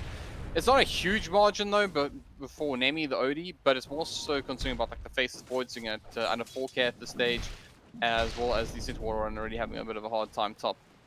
Are you kidding me? Another D ward from Little Spoon? This is ridiculous. Come on, man.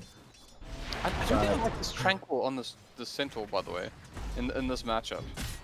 I'm fine with the Tranks. What I don't really like is the fact that we're 13 minutes in. He's still running the corner towards getting the Blink Dagger, and he's their really only true source of jump. You don't want to be relying on Banzai Blast to be the one getting these fights off.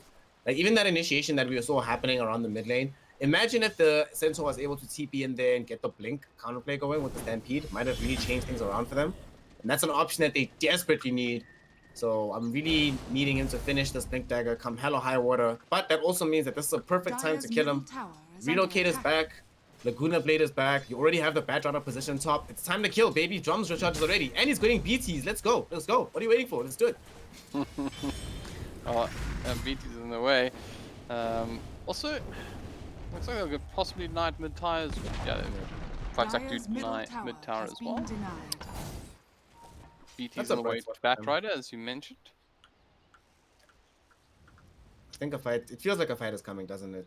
Yeah, you don't send a Faceless Void mid at this stage of the game if you want to use a Chronosphere. I mean, oh, we might actually get a big one as well here. If they run up the high ground with that haste run, they're going to find themselves into a Chronosphere. But there's a lot of pings coming out. They actually have scouted out the Nemi OD, and the support is coming in from both sides. Little Spoon is going to find some encouragement though, as 8's on the front line, but the Chrono comes out. They're going to try to keep everyone alive with a Sunray, and they do just that, and they turn their attention to Gilly, who's also brought down 3 for nothing. The Chrono worked out beautifully. Ace, no, this is not your home.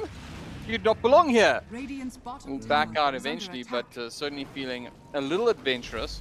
Does have those bots up, but not a great fight for 5-stack. Did come at the cost of the Chrono. We mentioned that he wanted to use it, and it did provide a little bit of space for the Drow Ranger. Circus Freak was just pushing in that bottom lane all of that time. So, not a complete train wreck. They got something out of it, but obviously 3 for nothing. That's not one of the moments you're going to recall happily. Nope. That was actually all out down to Nemi. Nemi did a super sick play where the Batrider was actually coming in on the fight using the DTs onto one of the creeps, but Nemi instantly turns his attention away from the Lina, the Ogre. Top lane, they're going to catch out the Centaur Warrior again. Ace is also there to help out. There's no way out of him for this one. Even pushed back with the Flame Break. So Ace looking good. He just bought Blink Dagger, he doesn't care. Did you see him, like, literally, he knew I was gonna die, so when he double edges the creep, he's like, ah, it's fine, kill me now, I don't care. Buys the Blink Dagger. He's cool. Everything good. Also picked up the casual hoodie as well, so probably will go in fact towards the pipe, but yeah, he definitely bought out. I think for Ace, he doesn't care either, because he's getting dangerously close towards that Blink Dagger as well now. I think he actually probably skips Blink this game, if he's at least for a little bit. Mid lane though, might have an engagement onto Nemi. Yeah, they do have the silence up onto Nemi. He still has the Astral Workaround. He's going to use it on the Drow Ranger. I don't know if that's the right choice. They do get some support coming in from Wagyu though. No ulti just yet from the Centaur Warrior available, so Nemi will go down most likely on this backlines, and SOS also going to fall here. Pixel Shadow, he's going to join the club, man, because there's nothing in this fight for Apes Together Strong. They're Apes Together dead right now. Well, that's one way to deal with losing 3 take 4 and a mid tower. Oof, they just literally roll over them. I feel really, really bad there for the Centaur. I know I said he didn't care about the previous death, he cares about this one because he TP's in, right? And as soon as he TP's in, he TP's into a Dragon Slave and it interrupts his shift Q. So he'd already shift Q'd the Blink Stomp. Blink doesn't happen, he runs forward, realizes then, oh crap, I don't even have a Stomp either. So I can't really do anything. And like you mentioned, Stampede's on cooldown and they're stealing the Ancient stack. see them like corners. If they stick around, they realize that they just want to fight, and they're going to be heroes moving towards this general area. So they can potentially stick it out here, hide out, and then get some kills. But no, they're going to go push this tier 1 tower instead. They actually do have the type of heroes that can just keep fighting. Bear that in mind. They also have Batrider Zelti up this time around. So although they're, in fact, they're not even, I was going to say they're missing the Laguna Blade. That's going to be up in a couple of seconds. I say they just keep going. Pick this fight. But they are picking into a chrono. Fair enough. Maybe respect that. And they don't have draw with them, and she doesn't have TP for 20 seconds either, so definitely a good idea to get away from here. Lina was the one getting the kills, but a huge source of this damage was coming from Circus Streak. Definitely need this draw to be nearby in the engagement. So smart thing to do, just back off. Besides, there's no, like, this top tier 1 tower is so unimportant. Who the hell cares if you get it anyway? It's just bonus gold at this point. Don't risk your lives for it. Trying its best. Needs to try harder. Not that tier 1 tower needs to do, it needs to get good, bruh. It's gonna start making its way towards the Roche pit. Be like, one day I'm gonna become a Roche tower. Then I'll matter. Then I'll matter. Oh god, don't give Ice Rock ideas. I want a Roche tower.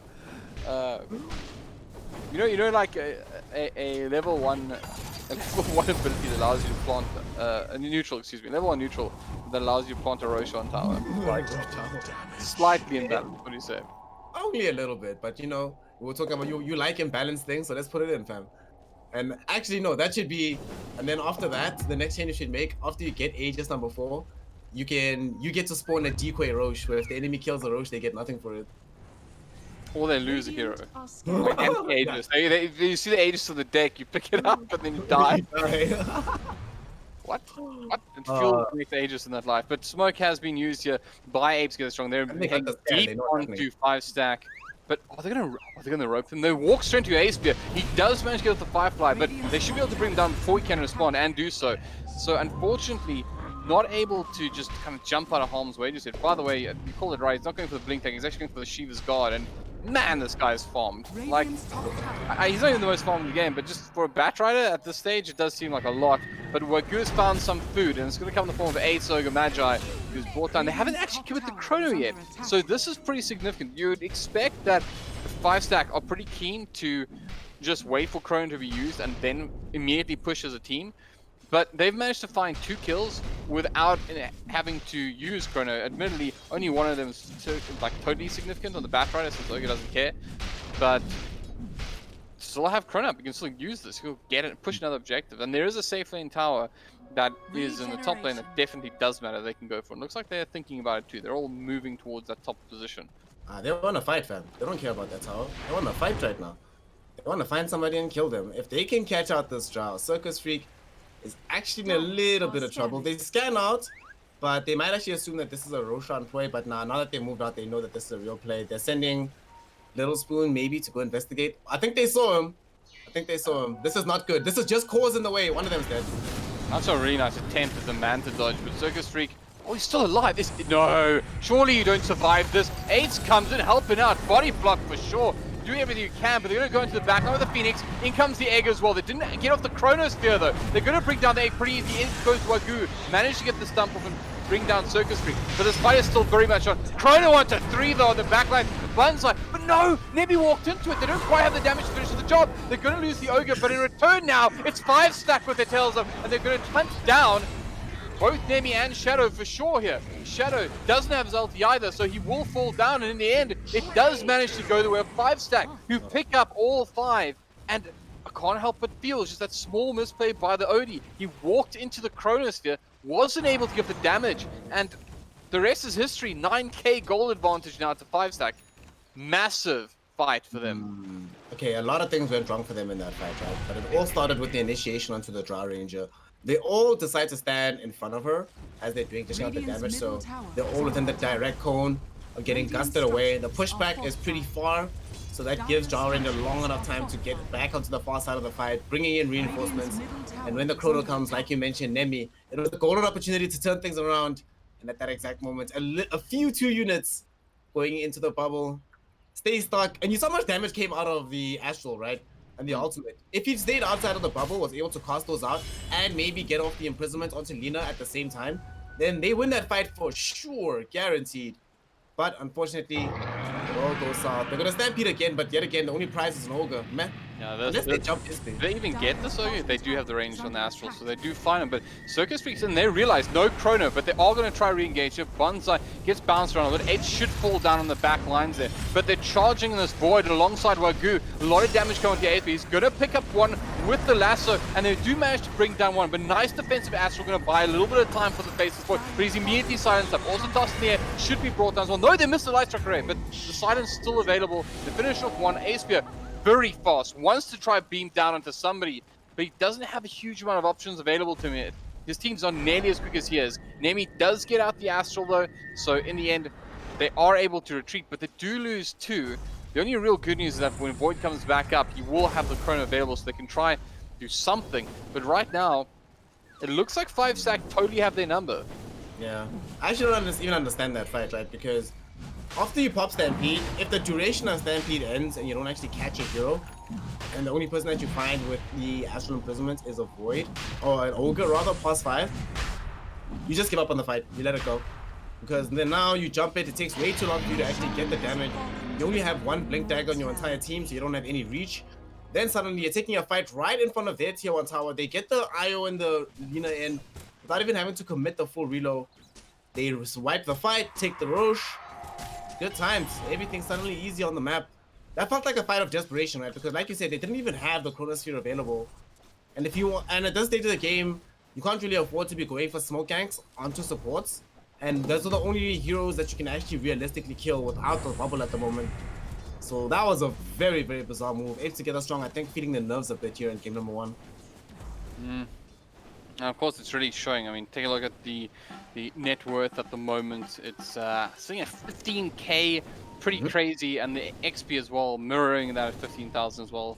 Of course, that means that your win probability looking pretty one-sided for about 80% or so, maybe even 90%. They do find a pretty decent engagement here onto 8s as well as Circus 3. In comes Buns on the sideline. They should be able to finish off the first. Wow, goodbye. 2 down, but remember they have the 8s. Chrono does go down though. The backline, Lasso does not do what it needs to do though. They're trying to bring down Little Spoon. He is taking a lot of damage, but Nemi is being charged down by Ace. He can't commit to the damage. On the backline, he's trying to get some support from the Abaddon, but in the end, unable to find the kills that they need. So Pixel Shadow trying to back off, going to TP out of this one, should be okay, and is. But they lose yet another team fight, and this time around, no Chrono waiting on the other side of it. Got to be said, 5-stack look like they are simply too far ahead at this point. It really is feeling like the game is rounding the corner on unwinnable territory. That Chrono actually, there was an opportunity for them to come away with the fight with something decent. After they take away the Aegis and get the burst out onto the IO as well with the Sanity's Eclipse, I think you actually just retreat from that fight, then you're in a pretty good position, right? There's no way they're going to want to push into 4 heroes without having their Aegis. Now they're going to lose. Oh no, Phoenix got the dive off in time. Didn't get healed up. But I don't know, that fight just felt a little bit bizarre because it's not like they couldn't have walked away with some kills, looking feeling positive, but it feels like every single time they allow the fight to extend too long, and most crucially, Little Spoon, him and Drow just sitting in the backlines, especially Little Spoon. Once you pick up this BKB, pretty much immortal. And here comes another reload, the fight happening middle. Yeah, they try to go on the Drow, they didn't get what they needed though. On the sidelines though, Little Spoon as well as Giddy leading the charge, trying to find a pick here. Ace is so fast though. Good enough to get the vision they need onto Nemi. Can they find the engagement they want? Fuels onto the OD. They will connect with the light truck and immediately they drop the Laguna Blade as well. But he does survive through it. There's nothing available to this Void though. He's literally just bouncing between heroes and he's going to be brought down. They don't even need the light strike array for it. That was a mistake. They just wanted the damage and the attack speed. And now it's going to be the turn for the Abaddon. Pixel Shadow just eaten up here alive. 4 for nothing. They can't fight with the Chrono. They certainly can't fight without it. And you can see the Void looking totally ineffective, unable to find a target, completely kited. And yeah, this is definitely racks. I don't think there's any buybacks in the game right now for this side of Apes to strong. I'm also really feeling, I don't know, I'm kind of confused about this. Like, they're fighting at this time of the game when they're, look at the gold on the faces for it. Half a recipe away from BKB. The OD is in a similar boat, so at the very least had about 1,200 gold a couple of fights back, closing in on the Mythhammer. And they must recognize that without BKB, these fights are impossible for us. This Lina LSA is absolutely owning us, especially the OD in every single fight. BKBs are a must. They're not really trying to do the thing of, you know what, guys, we're gonna sack the next 5-10 minutes of the game. Let them have some of these towers. It's fine. Let's farm up for these items. Now it's a little bit too late because it feels like 5-stack can just roll you at any single point. They're 25k up. You don't even have the damage anymore, even when these BKBs do emerge, for you to be able to take these fights. They have pretty much everything that they need to mitigate all of it. I mean, bear in mind as well, Drow, like the armor is insane, and they have the Shiva's Guard, so yeah, the Face of Void pretty negligible. He can't really deal damage to the Drow at all, and that actually makes the IO look totally feasible right now. I mean, he's going to be able to keep up that Drow quite easily. Oof. Yeah, I think this is. I tend to agree with you. This game looks very over at the moment. That is an 1k net worth advantage. I mean, sorry, 1k network advantage per minute in the game. Dude. That is Well, a scary sight. There is a bright side though. Nemi finally gets a duo at this game, so from the beginning, this is all he's needed. Maybe this is gonna be the confidence boost. The game's not completely unwinnable. It just they peak basically. This is the core worry: is what happens when there's Jarlina, Io, Ogre lineup. If you don't take advantage of the fact that these heroes need all these steroids to be hyper effective, they get to the point where they're hyper effective. And Drow, as she's building up this butterfly, then they're really robbing away all the possible options for damage, because between butterfly and BKB, neither Void nor OD can do anything to touch her. Well, it looks like he's going for Satanic, but I don't think it matters at this point. You go for it every once. Whatever. It's just how would you like? Do you want a Dagon? Goodbye, for Dagon. Goodbye yourself something nice. You've been a good girl. Get pictures with Dagon. Alright, well, this may be the final defense here. Buybacks. Let's ignore that. Let's just take a look at the net worth again, because there's nothing in it for the side of Apes to get this strong. Can they find the engagement, though? Keep an eye on this Void. He's going to do some magic now. It does have the BKB available. But the first tower inside the base has fallen now. And, of course, on this lane. And they go back and they do... Oh, no. Oh, no. It's going very poorly right about now. He chronos nothing, and Circus Street stands and delivers. They get the Phoenix thing on the back line as well. Absolutely nothing. And, ladies and gentlemen, that is GG. And that is a very unfortunate way to finish this first matchup. But, hey, there is always a game number 2, and that's exactly where we're going. Oof, that was not it. That was not it, Chief. That was not the chrono you needed. Nope. Not the chrono we needed, you know. Unfortunately, it is the last chrono of the game. You know, you always feel bad whenever that happens, because it's one thing to just lose, and it's fine. It is what it is. We lost. GG, well played. But to lose like that, it's like, guys, come on. Because I'm sure your team is telling you, man, we should have GG'd out 2 minutes ago, right? He's like, I got this. One more chrono. We can make this turnaround, and then you chrono nothing. Oh man, just I might get it. You want to try catch something extra. You want to get a little bit more bang for your buck, but in the end, you got nothing. And even if you caught him, to be perfectly honest, I don't even know if he kills him, because he's got the eye on the back line. They don't really do damage. Maybe they kill him, but he's getting nothing else because the chrono's not hitting anything else. So I kind of don't blame him for trying to go for such a deep chrono. But oof, that's an oof. That's an oof moment right there. It's just an oof. You know, it's a bigger oof, fam. The fact that we had almost double the net worth on mid. Actually, Little Spoon had as much net worth as Nemi and Banzai Blast combined.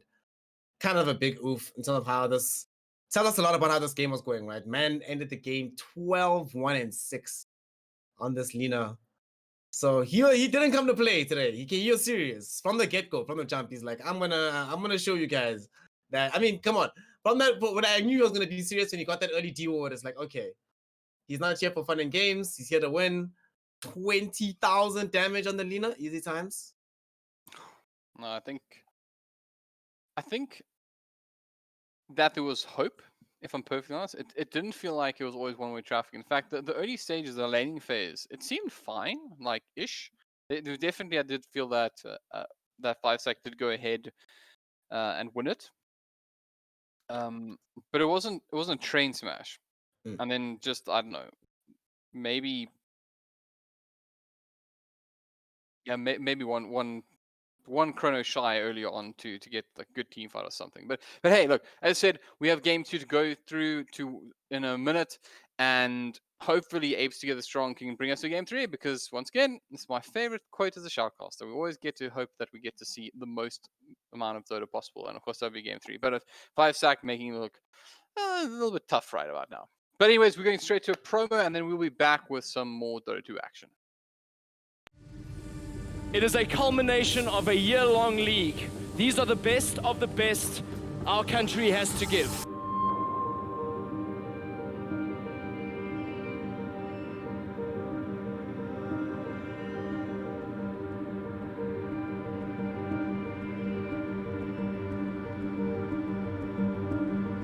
Our lives have changed in fundamental ways. As a nation, we've been forced to take aggressive action against an invincible enemy that has threatened our lives and the lives of our loved ones. We have been forced to adapt to a new way of living. Globally, almost 300,000 new coronavirus cases were reported in the last 24 hours. That is the largest single-day increase ever. In South Africa, the virus is surging, hitting more than 500,000 cases today.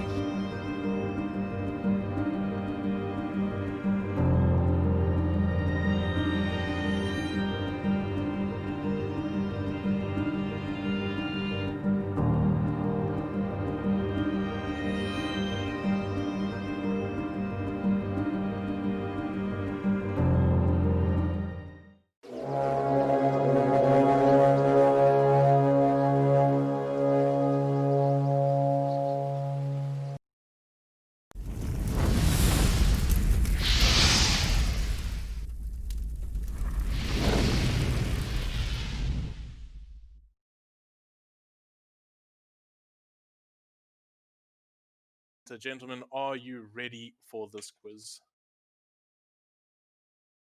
Yeah, no, this is... Quickly, it's going to burn a hole through your finger.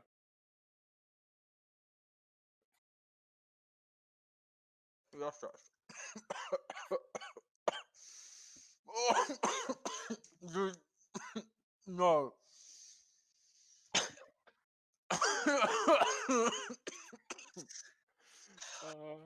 The sheer joy. Dude.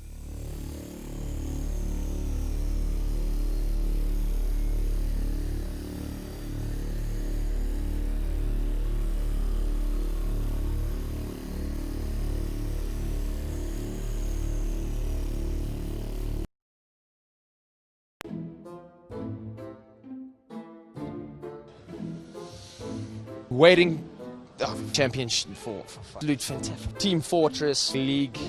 Atmosphere is absolute. It has been grueling. We're going to see who comes on top. Wait, what am I saying?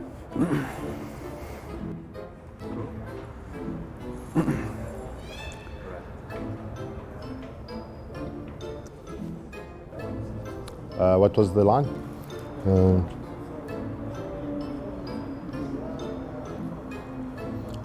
A commentator. I'm Jabba. I'm a commentator. Oh, wait. Repeat the question.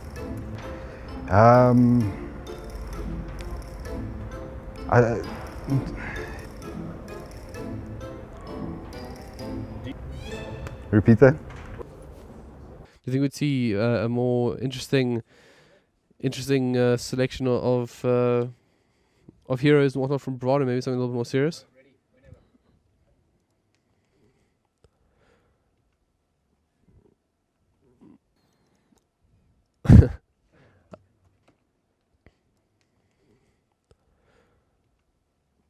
Great. So on that note, yeah, we will get straight into the action.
All right, welcome back, everyone. So we are ready, almost ready, for the second matchup here, potentially the deciding one. Bear in mind, this does mean that Apes Together Strong have their lives on the line. If they lose this game of Dota 2, their journey here in the Telkom VS Gaming Dota 2 Championships comes to a very, very swift end. So, of course, they will do whatever they can to stop that. But standing between them right now is 5stack, who are looking, I would say, dominant at the moment, there.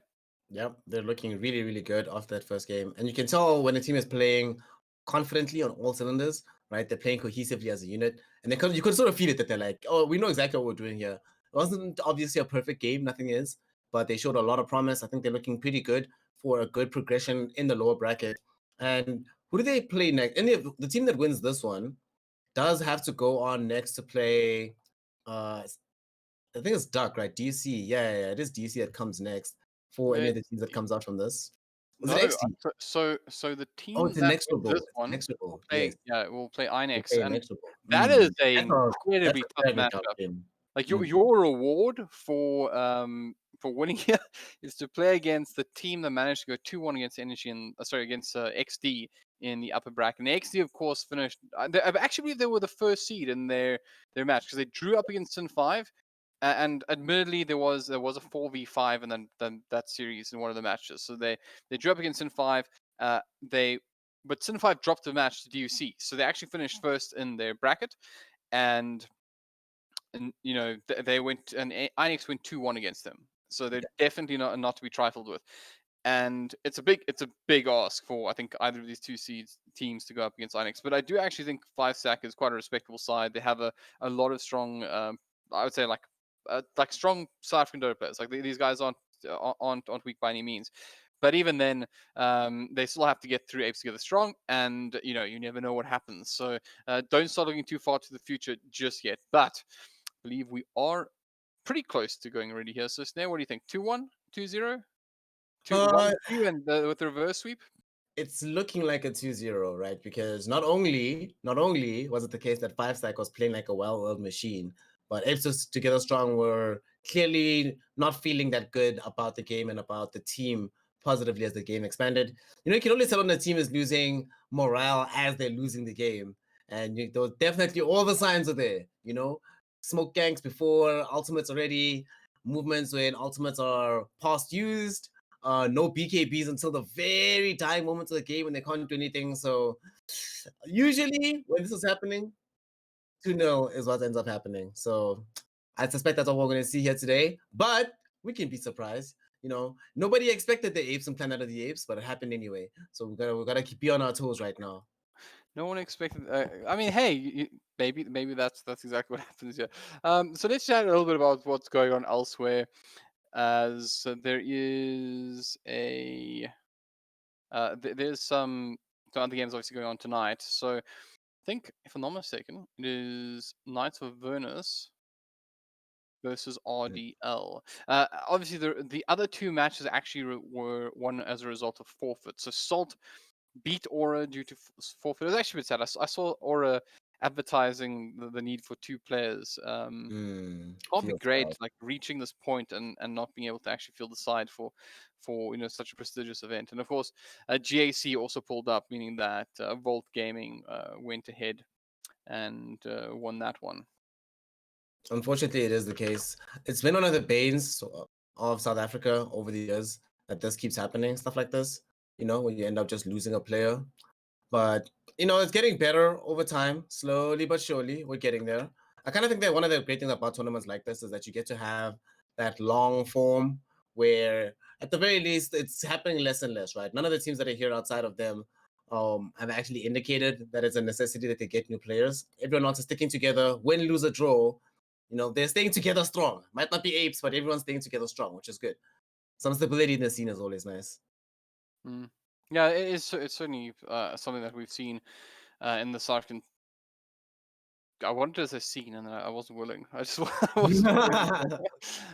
In the South African Dota 2 community, is that there's definitely, if you do see these roster shuffles. To me, I'm torn about it because on the one side, I actually find them to be quite an exciting time. The year ends, everyone starts really looking at where they might go. I think this year will be very interesting because, unlike previous years, of course, you culminate in a a LAN event, and that definitely has an impact on people. It's almost the change of scenery, the change of experience, being on that stage, etc. I'm curious to see if it has as strong an impact this year, where of course, as prestigious an event, but all happening online, if that will result in the same kind of shuffles, or if it'll be something a little different this year. But we've kept you waiting long enough. Let's go into our second matchup. 5 Stack versus Apes Together Strong. Game 2.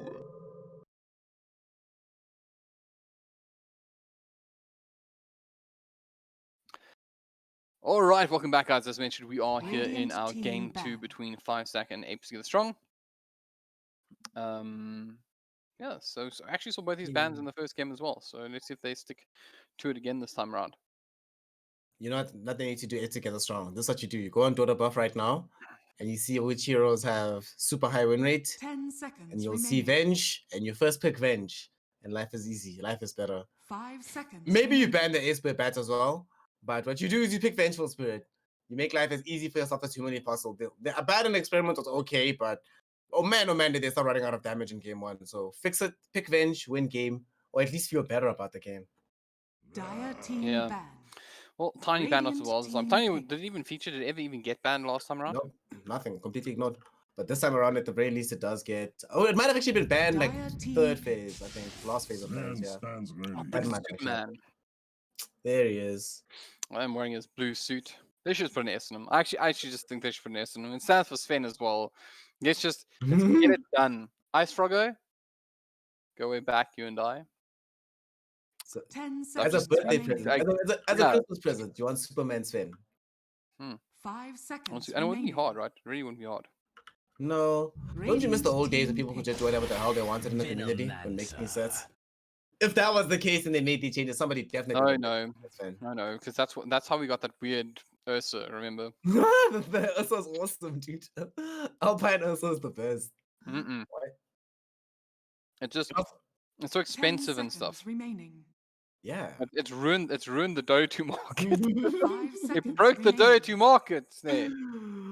Oh man, fine. We need to have some regulatory control. If we establish a FCC or something, or a Dota Trade Commission, then you can take it all back. There we go. Yeah. We just make sure that everything's more expensive than Counter-Strike. Oh, of course. Counter-Strike things are great for thousands of dollars, man. I don't know if we want it to be that deep. We don't go that far. Oh my god, this sucks. F in chat for supports. Playing against Sven Disruptor. Jeez. I don't know if I want to cast this anymore because it's Venom Aston again. You know how I feel this hero. It's such a stupid hero. It's just okay. Listen. Bring the camera back here. Production, bring it back here. 5 seconds. Is it here yet? Let's hear. Production is back on me. I don't care if you're sighing in the background. Production is back on me. Fantastic. The camera's back on me. This is what I wanted. I want to explain something, right? Story time. Venomancer does too much damage. It's too easy to play. It's like an AFK hero. Like, do you know what you do with Venomancer? Do you remember when there used to be like the old reporting system where you just had to play X amount of single draft games in low priority and then you got through? You just picked Venomancer. You stuck wards around there. You got experience. Didn't time out. Therefore, you got your game. It's a stupid hero. It's too easy to play and does too much damage. They need to change Venomancer. I absolutely loathe it. It's the worst thing that's ever happened to Dota. It's worse than techies. It's worse than techies because at least techies take some kind of skill to play well. Yeah. Done here. But Halbert, tell us how you really feel. That's what I want to know. I like Benji. Benji's one of the first heroes I ever played. I like her. She's great. Benj is great. There's never a bad time to see Vengeful Spirit. In fact, I'm going back there. Can I tell you some? You have any of those like old school Dota memories? Like where you're like, yeah, when I first started playing, I remember this one game. You see, I was a kind of like a Venji spammer back in the day, so I used to play Vengeful Spirit a lot. And I just remember, the thing that probably made me a better Dota player. Everyone has this like moment. The thing that made me a better Dota player was when I had to play against a Veno in lane. I was in the side lane. He just walked around the tree line, slowed me, and I would just die. It's been going on for that long, isn't it? It's been going for that long. Entire Dota career. Your old enemy, Venomancer. Back And again. now it's here staying next to this bench. So I'm done. I'm out of here. I'm leaving. You must be very Go get emotional. Scarpy. Go get Scarpy. He can cast the game now. I'm out. I'm done. I'm out. Okay. Right. Can't do it no more. Venge Veno. I'm done now. I'm done. Well, okay. I've Besides the been disgustingness of doing this for almost 10 years now. Almost 10 years. and No, to make matters I get- worse, they also banned the Ursa, so you're not even gonna get your Alpine Ursa fam. Feels bad. If somebody had Alpine Ursa, they wouldn't be playing in a South African Dota game because there would be an oil baron or something like that. We'd be managing a large. Anyways. Okay, I'm sorry. It's an important event, and I should Now be making fun of flashbacks. it. You got your now flashback. It happens to all of us, you know. You know, I even remember what lane it is. I even remember that I was playing on the Dire or at Radiant the time Nine back. Scourge. I remember it's. I hate this. I hate this hero. Oh man. And now Now I we really definitely need a game 3, so we can see Dire a team second, another game here without. I mean, can I just speak to admins? Can I just get Telkom involved and be like, guys, listen, I had enough of this. Oh no, what we need is game 3 where Apes Together Strong dominates Everyone's game Venom 2. Answer. 5-stack, first bans Vengeful Spirit, and then they first pick Venom Monster again. That's what we need. That's what we need for game number 3. I 10 believe in them. They can make this happen. That's everyone plays Venom Answer in game number 3. 5 seconds remaining. 5 men. Do five you even Venom. get mirror mode anymore and like same hero and that kind of stuff? I never really play Dire team pick. the different modes in Dota anymore. Do you get same hero? I don't think so. I'm actually not sure. Now that you mention, I also don't really play those modes anymore. You know what we need? no We need idea. like an AR DM MM tournament. VS Gaming. Come on, guys. Make it. Nope. What we need is just the good old fashioned. You have to play with the heroes per cavern on the sides. When you play, Is like I 10 think it's like, seconds remaining. it's anyways. normal mode or something. Yeah. See. No, it's not normal. What is Bloodseeker. Apes doing here? seconds Now they bring up Bloodseeker. It's like, let's pick all the heroes that you just don't like to play against puppies. Dude, okay, you see, they took the advice. Dude, Bloodseeker, Venge, and Venom Monster. The damage amp is obscene already. Imagine you're talking about the magic damage that normally comes out of Venzo. Imagine that amplified right now by this Bloodseeker. Whoever Everyone they just pick buys for the Veils. carry. The entire team just only buys Veils. Yeah. They need like one extra veil would just be game breaking for Apes Together Strong. 5-stack definitely need a pipe carrier. They already have a BKB carrier in the Sven, but you need somebody to be able to walk around a 10 pipe because you seconds cannot remaining. play into Bloodseeker without that item. 5 seconds Yeah. remaining. Oh man. Actually, I think this is a 2-pipe game. I'm not even kidding, by the way. I think this is a 2-pipe game. No, why not? This is make it happen. That's what they need to do. Yeah. Switch the floor up, right? If the tempo wasn't working for you, flip the table. Try to do something very, very different. I mean, now you have Spectre for some late game insurance that isn't as highly reliable on a singular Radiant ability like team Chronosphere. You've got damage amp for this Vengeful Spirit. They don't have any save, but you do have some fairly decent team fight. This does seem like one of those annoying games though for Spec because Spec hates buying BKB.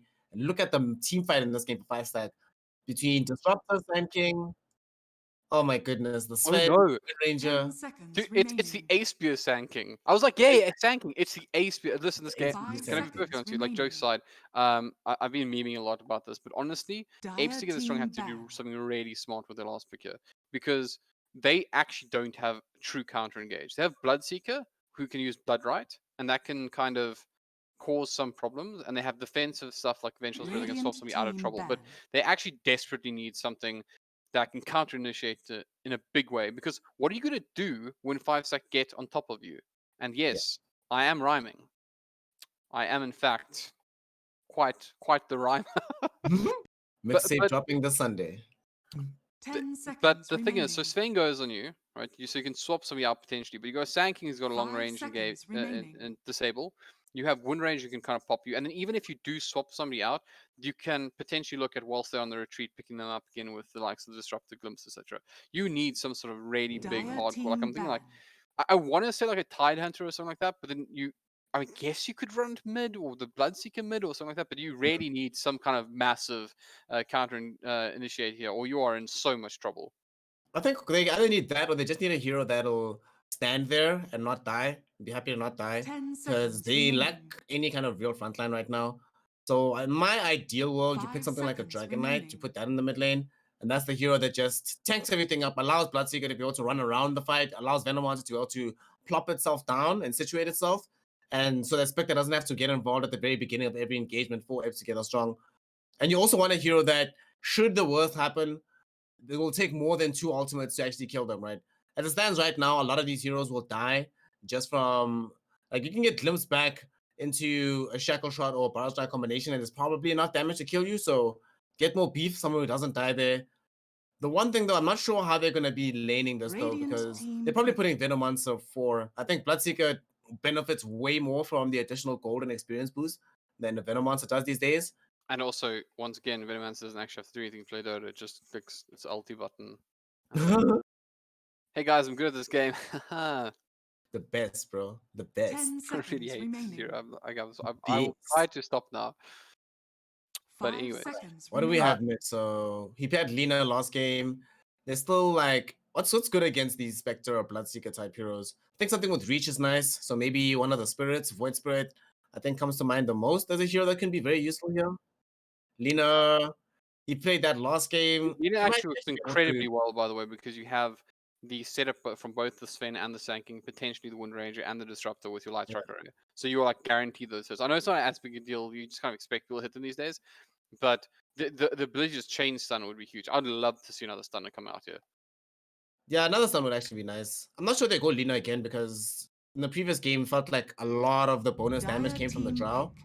But they go back for it. Why not? Little Spoon's like, guys, come on, just look at my numbers. I went 12-1 and 6, was it? Something like that. Just look at that. Pick this again. Okay.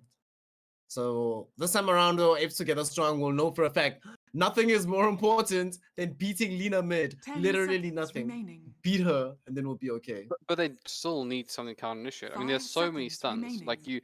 you kind of get a little bit of save from the Benji, and I do acknowledge that Bloodright is really good at zoning people, etc. But I just think you need something. You need such a good pick here because I really do think you have problems. I mean, you have 1 stun on your team at the moment, up against 4 and an AOE silence or an AOE doom, as we like to call it. So what's it gonna be?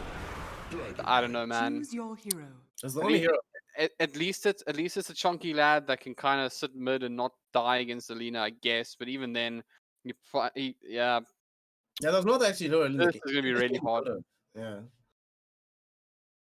I think this was the hero that gives them the best chance, but it's conversely also the hero that might make the game more difficult. Because I think what you mentioned is definitely correct. They needed an X Factor hero to be able to change things up, and DK is many, many things. X Factor is not one of them, unless it's the boy Somnus playing this hero. That's a different story. But I don't know. They basically, this is one of those games where if they're not massively ahead by like 20 minutes, actually not like after the laning phase, I'd have to say, if they don't counter the lanes in a very good position, I really worry about Apes Together Strong in this game. Also, by the way, that's a support Lina. Oh, it's a support Lina. Yeah. Oh, that changes things. That that actually makes things a little bit better for Apes Together Strong because there's less no magic damage mid, yeah. Yeah, onto the DK. So it makes life a little bit easier. You're only forced to really farm with the power shot. DK basically will regen through that. You don't get spammed out as much with the D-Slave. And if it's a case where like 8 goes mid with Lina, but like that wouldn't really make sense. Only if like he just cannot play Wind Ranger and they want to run the sport or something. So, no, that's not going to happen. Yep, that's a sport Lina. Yeah, I agree with you. Power shot just not as powerful against the DK. He's gonna do quite nicely in that lane. So that's gonna once again can't really pressure the Wind Ranger, but that's what DKs do. So I think this is a much tastier lineup for him. Nemi will do just fine, but he's gonna have to do so much regardless. He's gonna have to do so much. At the same time, though, them deciding to move this Lina to support, I'm imagining that they're gonna try and put her into the spec lane. And Spec does not like dealing with these supports with super high range and or long range harassing. So Banzai Blast is going to have a pretty difficult time in the lanes. He's also playing with the Vengeful Spirit. Not necessarily the hero you think of to keep you alive. It's not like it's a Warlock or something. I will say though, good grief. Look at the set from Banzai Blast. This strip. I need to get an outfit like this somewhere. Well, let's see if the strip is going to be enough to... Oh, what is this thing? What is he running here? I mean, Let's see. Bonsai Blast Strip is all pretty much basic items, but it's all commons and uncommons. So you're all good, man. You can get that whenever you like. Okay, smoke popped. SOS might end up being... He was asleep. He was totally asleep. They walked right on top of where he realized what was going on. Yeah. 30 seconds to battle. Got caught sleeping. He was definitely drawing something else on the map. He was looking at the shop or something. Was there. Oh my goodness. That's actually pretty good. You know what the Venomancer got? What he deserved? Exactly. That's how every game with Venomancer should start. There's first blood on Venom, then Hellbird is okay. This is really bad. They're gonna end up giving up some boundaries because of this, and the trade will go 3-1 against them. The battle begins. So they are very unhappy about this. SOS, you know, he is not the SOS player at this point. The team needed you, fam. They needed you.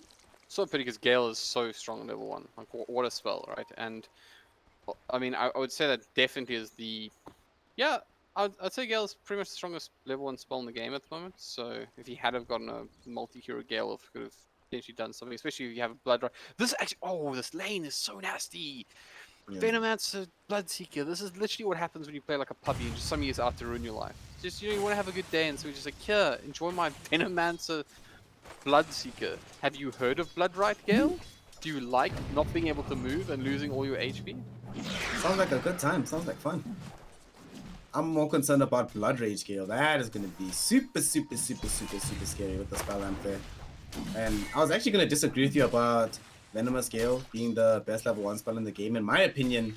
I mean, in this game. Oh, in this game. Even in this game, fam. Thunder Strike! It's like so good. No, okay. But there's difference. I'm referring to like the pre-ruin thing. You don't want Thunder Strike. Okay, as your lead thing. Obviously in lane it's fantastic. But I mean, like if you're going for ruin battles, then I think Gale is your strongest ability in the game. Alright, especially if you're gonna hit multiple heroes on it, yes. Yeah. We will agree. At level 1, yeah. No, just come here trying to ruin my fun with Venomancer. I mean, I don't know if you know, but me and Venomancer, we go way back. Like, one of the first games I ever played was against the Venomancer. You guys I don't know if I told you the story. Once or twice. I'm pretty sure if we strip you down, we'll find a Venomancer tattoo somewhere on your body. No, you will not. Because I'll cut off that part of my body. So that was my head. I would decapitate myself if I had to, if it was a Venomancer tattoo on my head. We're gonna find this really oddly Venomancer shaped patch of... This is what's supposed to... See, there you go. Everyone tip the Veno for being a Veno. Oh, I don't know if you can see this, you're probably on our starting game, but they're tipping the Veno, and that's most important. That was some BM right there. That was some BM. Everybody tipping him, saying, hey man, you having fun, bro? You enjoying life here? He's like, not really. Okay. Oh, wow. They are literally going all out here. Sun comes out of Scope Street onto Wagyu. That'd be fine. I was excited. This Veno is in trouble. You know who's gonna be in trouble? Banzai Blast, man. This lane is not easy by any stretch of the imagination for the spec. She can cop a lot of harass from the Lina and from the Sand King as well. Not really a fun hero to be playing into. And especially as time goes on, because then there is legitimate kill threat against you. Sure, you have Spectral Dagger to help you out, but you can legitimately die in this lane. And gone are the days where you can just rush yourself. The Soul Ring, so mana issues will eventually abound. Might be in some trouble right now, but there's no Blast Strike just yet. It's only level 2. Oh, never mind. Pixel Show is dead. Oh, yes. No, maybe. Yes. I gotta say as well, I just want to point this out, that Sand King Lina is one of like the age-old duos. Like this is one of the Dota 1 like default setups, if you will. It's incredibly powerful in spec. I mean, there's one level on the Burrow Strike, but it's actually the caustic phenomenon. Look at his HP. He's dead. Yeah, they're not gonna be able to buy. And they get the stun off at least onto HP, and they might possibly get the cross kill here. Yeah, it's enough. Hey. But you're okay with that because it's Lina that's gonna find even more damage out to Pixel. And does he just kill him again? This is not how you want your Dota game to begin. It is 4-1. It is 3 minutes into the game, and Apes is missing stuns because that's how many times you've had to TP onto your tower. Oh, what main node? They're gonna kill Sucker Streak? Okay. Dirty Venomancer. Okay. That's when you start tipping back. Assets is like, what now, guys? That's the issue. Don't you have a bounty on me, bro? I see your timer. Nicely done. That's where like I'm gonna swear now, and I've never done that before on a Telkom VS Gaming event. But do you guys remember Heroes of New Earth? Yeah. They used to they used to have the taunt system, so you could taunt somebody, but it was different to Dota taunts. It, like you target somebody with a taunt. It was almost like a I'm gonna kill you. So a little bit more like these bounties in a way. And then you do it, and then if you killed the guy afterwards, you'd get like a animation that was like, hey, I killed you, right? But they could get a humiliation, which is when if they kill you instead. Humiliation. Yeah, I see you two are on trash. So they should bring that to Dota. That would be amazing. Can you imagine how amazing that'd be if you could taunt? I think Dota has enough BM tools. Sorry, top lane looks like they're gonna kill Banzai again. They do get the stun out there from Pixel, so they'll keep him alive, but they immediately lose their ward. There's nothing in this now. I mean, I'm kind of impressed that the Spectre has only died once and has 13 CS, because normally you get to pick. Do you want to farm or do you want to live? Yeah, actually doing decent overall, having comparable farm to the Sven, and Sven's also died in the situation, so it's actually not so bad. Everything's fine. And the one place we really haven't looked into in this mid lane is where Nemi is crushing Little Spoon in this matchup. Pretty much exactly what we thought would happen, but it's a little bit deeper than I thought it would be. I thought that he would be able to get some CS out of this, but it's a sheer domination from Nemi. 26-8 versus the 13-2. And look where he's posting up. What's there to be afraid of from a Wind Ranger in this matchup? Who cares? He does not care at all. He's got 2 levels in Breathe Fire, so he actually doesn't care at all about doing any kind of, like having any kill potential on this because he knows that he can't. But he also realizes that, I mean, if he goes level 3 Dragon Blood, like, oh, he actually went level 3 Breathe Fire. Interesting. Maybe he just wants to increase his farm. That's fine. And yeah, this does mean he's gonna lose. I actually like that. You know, like Nemi's playing well in this. Okay. Bang. That was like a nuclear launch detected. Everyone got their bounty. Yeah, they got the kill onto this Venom monster. It's only a support Venom at the end of the day. Bottom, low, Wagyu. Nice, nicely done by Gilly, using the kinetic field to prevent this Bloodseeker from being able to pick up the bounty. I think Wagyu could have actually tried to angle for a kill there, but it ends up not happening. All in all, it's still a good lead, a good start to the game for 5-stack. Definitely better for Apes together strong than in the previous game. And they have better late game insurance. They still will be struggling in terms of team fighting potential. So they need to start pushing the envelope now before this massive team fight comes online for 5-stack. I think the one thing that I do think is definitely, because everything is actually going really well in my mind, because the Sven's got these CS. Oh, actually, a little bit. You know what? I actually take it back. This Spectre is doing so much better than he should be doing. He's dead, isn't he? No, he's fine. No, he's fine. He's fine. But it looks like they will lose the Vengeful Spirit instead. But that's okay. You don't mind. Do they actually? Oh. If they had a sentry there, this build could have actually died. I think the spec is doing incredibly well. I'm not joking, by the way. I think this is such a hard matchup to be keeping, like, staying even with your opposite number on the Sven. Like that's really good. Even though his CS is probably lower than he would like it to be, it's really good that he's stopped dying as much. I mean, he's only got the 1 death, in fact. I just looking net with. That's what really matters. I'm being very, very careful here. Hey, he's ahead of the Sven. He's ahead of the Sven. Yep. And the Lina. So things are not looking too negative at all for Banzai Blast. The way this game is unfolding, oh, bottom lane, SOS end up dying again. This did cost a rotation from Little Spoon with the DD rune picked up. So he gets in on the action as well, getting his own killer on the Venom answer. At the same time, Nemi just goes on ahead and activates DK. Sorry, top lane. I wanted to point this out as it happened. Acebeer literally lined that up. You can actually see it happening. So he's already got the Veil, right? So literally what he does, he just puts like literally 1 Caustic Finale stack on each of the creeps. Burrow strikes through, kills just 1, the rest blow up under that Veil. And that was a full HP Spectre before he took literally just the hits from Caustic Finale. And he was bailed up by Pixel Shadow with the Magic Missile because he pretty much had him dead to rights. And he goes back and in fact, look immediately onto the creeps. Didn't actually get the shot he needed, but there you go. Nice. Cool, easy. This is kind of what I expect from a Sand King. It's an interesting build though. Like I thought he would go more levels into Caustic Finale, opted to max out Sandstorm, which is almost like a default build, I would say, in a way, for offlane sanking, but I mean, it's doing the work. You do so much damage with Sandstorm. It's actually impossible for you to deal with this lane at the moment. You just literally Sandstorms the creeps, drops the Veil of Discord, and the creep wave is dead, and sanking is getting fat. And looks like they want some more. They're going to bring in 3 here. Double Gale comes through. Apes taking so much damage. Apes will find the kill to the Vengeful Spirit, but he has very few options available to him. Does have some magic 1 charges though, so should be fine. And that sentry, who just best not walk into that sentry range. Look, so look behind the tower. This is exactly what I'm talking about. This is Ripperonis. And Spec is forced to farm on the tower.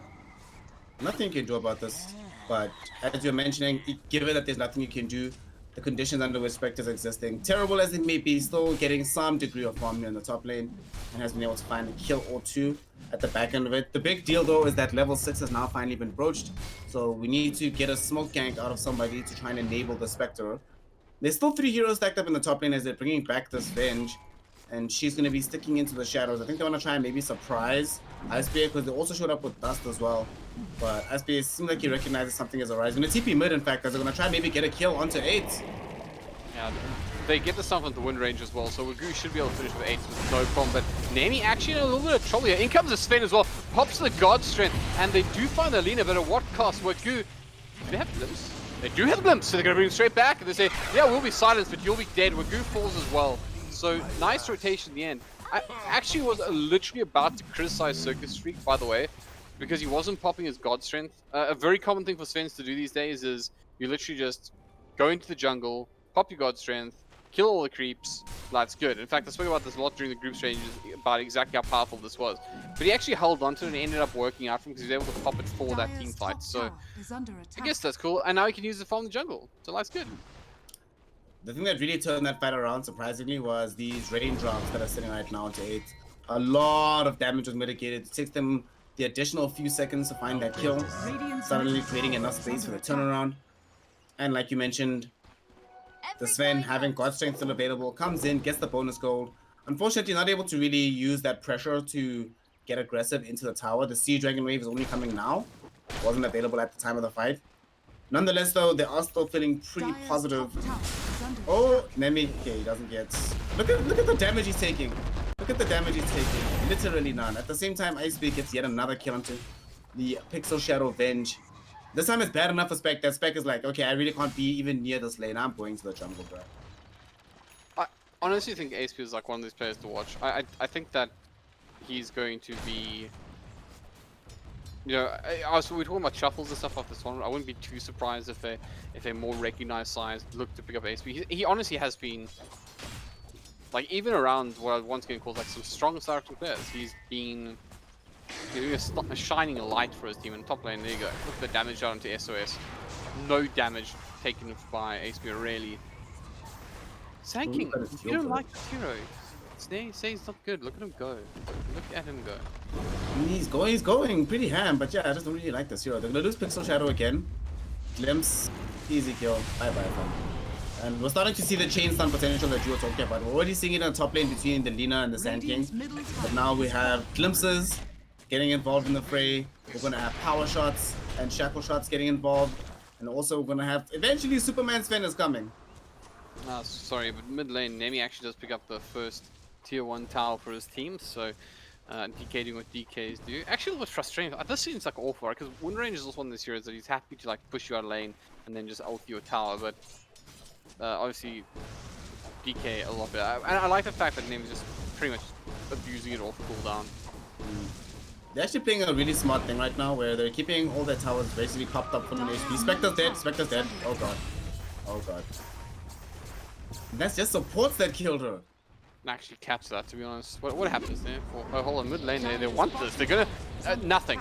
His man is running forward, and they get the rupture off onto poor little Spoon, who does also wind run away. So it takes a lot of damage. Still alive though. Waku wants it, but surprise! It's Circus Freak. He's gonna pick up the first one. The stun does come through, but it's a double stun. Nemi stunned out Circus Freak as well. He's trying to get back into this. They're kind of keen to go at him here.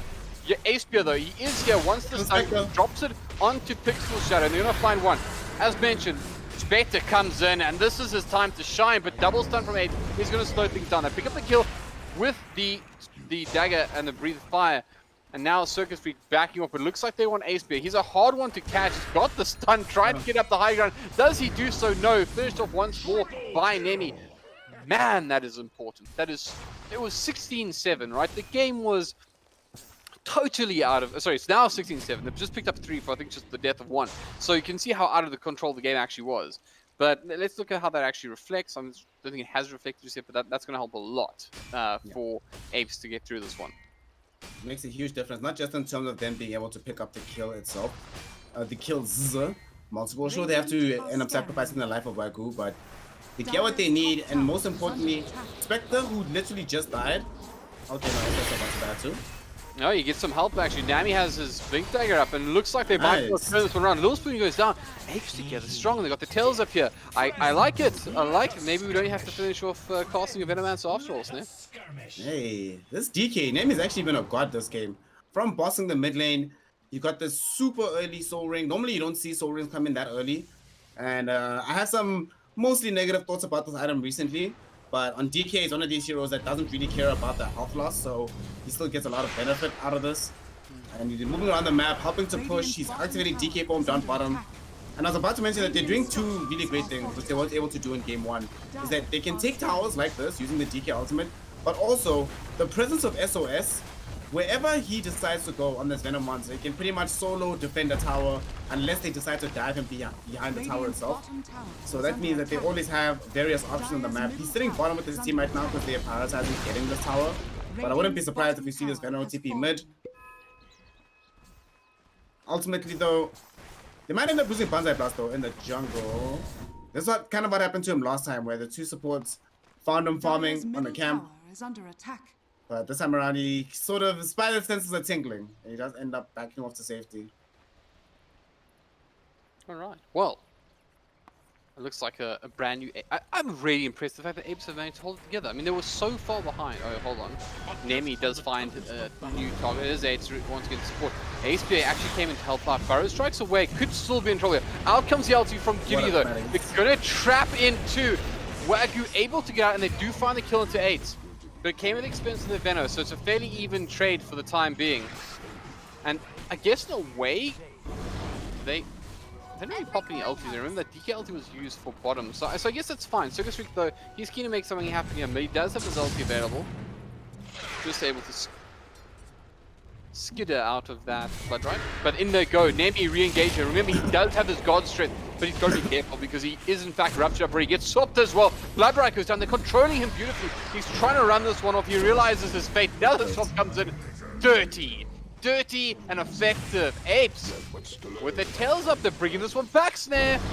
Yeah, they've shaved away pretty much all the gold lead that was available for 5-stack, and the entire time that this is all happening, Banzai Blast is staying off map, just farming the jungle. Okay, might end up dying now. Just Nemi land. But honestly, this is all Nemi at the moment. I mean, you can say what you want about the fact that, you know, it's a 5-man game and stuff, but it's these engagements. He's just so aggressive with his DK. And, oh, they've got to be careful. Banzai, I think he's okay. Big place. No, oh, no, he got him. Yeah, it's beautiful. Picked So the wrong target, I guess. But who did he go for? He could have gone for Ace. So- Definitely dead there. So they just sent him straight back. They said, listen, Wind Ranger was having fun with you. Go sort him out. That's pretty okay. This is kind of what the Crisis was in game 1. I don't really know why he had to be farming where he was down here, because he had an entire jungle where his team isn't, because his team is busy killing everybody else. And Nemi's like, fine, I'm gonna go clean it up, man. We'll go find and kill this Wind Ranger. They get the kill underneath the tier 2 tower. Does cost the activation of the DK form, but they have maybe a little bit enough time to be able to at least get a pot shot or 2 onto the tier 2 tower. It's not a happy situation though. Yeah, I think it's okay, but like, I really do believe this is one of those ultis you just need to cast over and over and over again. Because even if it's just accelerating your farm, it's something. And right now, he's the most farm hero in the game. I also think DK sucks at coming from behind. Like, if DK falls behind, it's an awful experience. Top lane, Bloodseeker's about to die. Dire's middle tower is under attack. Oh, maybe not actually. I mean, he's in trouble for sure. He does have Rupture. Could potentially look at using it defensively. Also has a creep wave coming in, but I think that's surely the end. Bloodright comes out, going to try to buy him some time. He also has a caustic on him, so almost certainly going to fall here, and they will have a burrow strike available in the sec. Oh, no, big plays. Did he juke him? No, but he's not going to juke the Lina. Yeah. Okay, we will. He was letting XP get what he deserves. He was just. That was not a miss. That was. It was a Dragon Slave to say, look, I could have had it, but I'm not going to have it. I'm going to leave it to my core. What a nice guy. Yeah. What a good guy. Dyer's Support this to do that more often. Good kill for them to also pick up there on that side of the map. Will enable them to put some pressure onto the tier 2, but this time around 5-stack of the team that don't really have much pressure onto the structures. The previous game they had Drow Lina, so they could just mow everything down.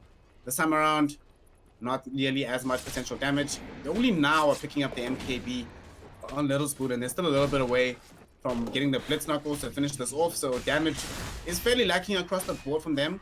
Basically, if they don't get like massive magic damage triggers, then kind of feel like they don't really do all that much. Sven is still farming though. That is the ticking time bomb. Circus Freak is going to be massive eventually. Oh wow. They get such an easy kill onto Pixel there. He was just looking to farm, but he walked straight into a light tracker array. Those are made. But they catch out Ace and there's everything tossed on top of his defensive Yules, but doesn't buy enough time. No, in comes Nemi, but a nice light tracker array will buy him a little bit more time. He's still alive here. He's on the back. No! I don't believe it. He's going to get out. This is ridiculous. He survives the fight, so he turns around. Apes in the backline will lighting his signs up. Nemi very low, trying to back off. SOS will drop his ultimate. Only really hits Apes though, but still manages to survive. Banzai Blast comes in now. This could be dangerous. This could be big. Does manage to bring down Apes. Look at the Sven though. He's being held up here, and he should be brought down. He's swapped out. Sven will die here. Most likely Nemi very low, trying to survive this game. Oh my god. Gideon does! Ape! How are you alive? You are, though. And 5-stack falling apart. Lose everything. ASP has come back in the fight. Gotta be careful. You're gonna dust him up. They're gonna get the salt fuels. That'll keep him alive for the time being. But they do re-engage. Beautiful stun comes through. Guess what? Is this gonna be a miraculous turnaround? The silence is there. He's killing everyone. But he is too low. He can't survive it. It will be brought down. He dies again. Snail, what is going on, my man? Well, he only dies once because he's the man who escaped the fight the first time around. But unfortunately, his team get debated in, right? Ace is actually too good for his team because he gets a 3-man Burrow Strike and they think, holy smokes, this is the perfect time for us to try and initiate this fight. And it looks so good for them at the beginning, but then suddenly Apes together strong. Nemi in particular just simply refuses to die, gets chased very deep in by a Wind Ranger behind the tier 1 tower. At that point, 5-stack recognize that they actually are all committed. Sven activates God Strength and he runs in, but by the time he gets there, he has to try TP out immediately because everyone's dying around them. Somehow Apes together strong. Nobody dies, and look, they're already ready to fight again. They want to try to get a jump bottom. Why not? And of course, Nemi has been so good. Why stop now? And he's got some good targets. They can go on Circus Freak here, and oh, he's popped. They know exactly what to do here. Wagyu comes in. They missed the stun. No! He stunned the creeper. This could end tragically for them. 8 though, the control is going to be swapped back. So they're going to get something for it, but now they have to back off Circus Street. He's hungry on the sidelines. We realize this fight's not going in. Nemi this time doesn't miss. The glimpse is there. It's not going to save them. Apes has to back off. Apes are just running over them. This is literally a case where Apes is applying their face to 5-stack, and 5-stack are falling apart. Unable to really take these fights right now. They couldn't win this game. I mean, I hated the draft. I hated it. I loathed the Venomancer pick, but we said Nemi had to do something magical, and here it is. Here it is. There's some magic for you. Dota is a magic game, and magic is happening before your very eyes. But can they go up the high ground? Because that's something else. They do get the engagement with AC. Can they control for long enough? Out comes the LT from the Disruptor, and it's working magic on Nemi as well. AC managed to back off, and Banzai just survives.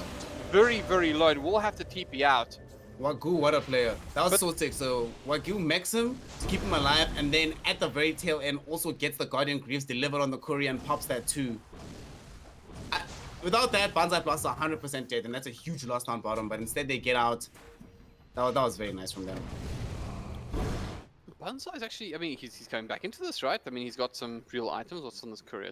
It's a full Yasha, so he's getting there. Looks like he's going for that man style. So definitely, I mean, it was mentioned on the panel the other day as well that like Spec is now a it's a more fighting hero. It's not what it used to be with just going for radiance and that kind of thing. Once the battle, with Fairmancer behind it, of course, there's a lot of slim pickings that can go for heroes that just trying to escape on a fraction of HP.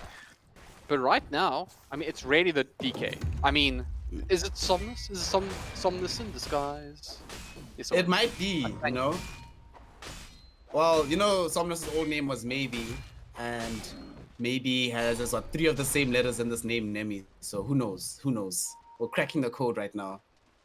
He is out here. You know what's going to happen as this game progresses? His name is just going to slowly start becoming Maybe. Like, he's going to transform. Just suddenly. I knew there was a reason why the logo for the team had so much red in it, man. He knows what's up. Well, now we're going to get another smoke gank. They are ready to try and make something else happen. Wagyu has the full Greaves. SOS is building towards them having a Lotus Orb, which can be extremely effective in this game versus some of these stuns, especially the Stormhammer as time goes on. Especially considering that Spectre really doesn't want to buy BKB. Nobody except for the DK really does. And here they go. This smoke drawing a direct line to your boy Ace-Beer. He's going to be the sacrifice here. He's dead for sure. Yeah, they do fun. They do have to control him though, because he is a hero that's very elusive. He also has the heals. Does get ruptured as well. So even though he will burrow strike away, he realizes he's got nowhere to go. They're going to start tracking him down. He surely can't keep down. No. Pixel makes sure that that's not going to happen. Swaps him back. And that's an important kill. I mean, he was farming a lot. Remember, Ace-Beer used to be the highest net worth in this game, and it feels like he's going backwards. I remember him picking up his heals, and he has finished a full pipe. Okay, so certainly has made some progress, but regardless, he was top of the log, and now that's not the case. And of course, that spec is just creeping into that radius of problems. You know, it's actually starting to threaten the Sven now as well. And remember, he had an awful time in the laning phase. Could have been more. One of the difficult things as well is that Sven, the build that Sven is going for here, you know, BKB is dead into They're going to try and kill you with the blood, right? And in comes Nemi. He wants this fight, but he is in fact going to smoke himself up, or rather Shadow Amuleth himself up. Manages to get caught anyways. Just it's great. It's been good from the supports. They've always had vision, and that's you know, you take it for granted, but when you consider how many times something has gone invis against them, they've always been ready for it. Like props. Like it's easier said than done. You expect it to happen 100% of the time, but it never actually does. We even see in pros. Oh, they all stack together. Ace-Beer doesn't get the engagement. He was close though. He's going to start channeling his ulti. Will find a Wagyu. The Wagyu did manage to get the blood right down. BKB there, pop by circuitry. Going to force the DK out. Ulti came out from the spec, but they're charging him down. Banzai realizes he's in a little bit of trouble. He does have support. SOS turns attention to circuitry. Will drop the LT as well. They're getting quite a bit of damage onto the Sven. That really hurts. And in comes Nemi as well. Nemi gets a stun, but he's stunned up himself. And they're going to try to control the DK and Circus 3. Who does it better? That's going to be the question. On the sidelines, though, Ace-Beer is also in that sandstorm. Little Spoon trying to finish off Pixel, but not able to do so. It's just so messy. But Nemi's still alive. Going to be flip stack. Should be brought down. Still alive. Now Stormbolt. No! He gets brought down during the swap. So they lose the Venji as well for free. And in the end, 5stack managed to pull the fight back. So after just a tragic series of events, they finally on the back of that 10-second BKB stand find something, and it'll bring down a T1 tower as well. Man, they just sort of lost their concentration there on the side of Apes Together Strong. They did a really cool thing after recognizing that the Bloodseeker, who is their heal and a lot of their bonus amplification, is dead. They decide to try it back off, and they were looking so disciplined about it. But then they get off that stun onto the Sven. They see that this BKB is over. Yet again, SOS, my friend. Be a SOS. You can't drag your team into a bad fight. I think he activates the Poison Nova, and they're like, yo, guys, we've basically isolated Sven, got the Nova onto him. He's super slow. Let's try kill him. If they just ran away, they were fine. 5stack was backing off. Nobody would have died. It would have been all okay, but oh man, they roll the dice on a fight that they really shouldn't have, and they end up losing basically everything. Because not only is that a huge fight for them, it also resets a lot of the momentum. For example, Banzai Blast is now back to this position as one of the lowest cores in the game. This DK died as well, giving away a massive streak as soon as he did so. And a lot of this game, I mean, they were only at a 2k deficit at that point. Now suddenly swung back into 6k lead in favor of 5stack. And as well as the XP, they actually had an XP advantage at the time, not 6k in the other way. So yeah, a really tragic turn of events, but remember once more that their lives are in fact on the line here. They lose this game, they are out of the tournament, and They were looking good. They were looking really good. And that one fight was, honestly, if they go on to lose this game, I'm pretty certain you and I will be talking after this game about, well, if they didn't take that, maybe it was a different outcome. No, 100% that fight. It's two moments, right? It's that fight, and remember earlier on when Banzai Blast died after using the Haunt bottom where he got glimpsed back onto the Spectre, and it delayed the first Blade Mail for like a minute or 2 minutes, and then they couldn't take the next fight. It basically had to put Nemi had to put the entire game on his back to get them to this point. So man, just these small moments in Dota, they completely add up. Top tower is under Yeah, I mean, remember before the fight, we were talking about Aspia being dropping down the ranks, but he's number 2 again. Only Nemi ahead of him in the game, and they really do need to do something. They need another big pick-off. Nemi's been really good, but it seems like the Sven not really in. Oh, I say this, they might just prove me wrong, but I don't think you could take the Sven just yet. And they know where it is because they saw the Stormbolt. They ping him out immediately. Dyer's top not tower with BKB. is under attack. Not with BKB, not by that tower. That is not the fight you want. Even with a Dragon Tail, like, you don't have enough to keep him confined. And if he does pop, will eventually be like a 15-stick wand at that point. BKB is a Master Madness. You could get yourself into a lot of trouble. The thing is with Sven has to be the final target in every single engagement. If you go on Sven first, you will not win that fight. You need to be able to pick off the partners around him. Make sure that he's popping this BKB. Like, best case scenario, you rupture him, then he has to pop BKB just to try and survive and hold his ground. Then you're good. Then you back away and you leave him. You go try to do something else. It would definitely be more beneficial. As it stands though, it's not all bad for Apes Together Strong. They managed to maintain their composure by not making that jump onto the Sven there. They're taking an outpost right now. They're going to end up losing theirs at top, but it's all good. But the main thing is that Banzai Blast is just back to doing nothing but farming. Has caught up to the Wind Ranger at the very least in farm, and definitely can make better use of this than the Sand King can. Still a lot of opportunities though. This game can still go many places because even when they win fights, consider how difficult it is for 5-stack to clear out waves and waves all at once if they don't have God Strength active, if they don't have any armor corruption either on this Lina. So she can't also force away in past multiple towers in a row. But we're going to talk about that because here comes a fight, baby. Oh, yeah, they're going to find us. Do they find us? No, they don't.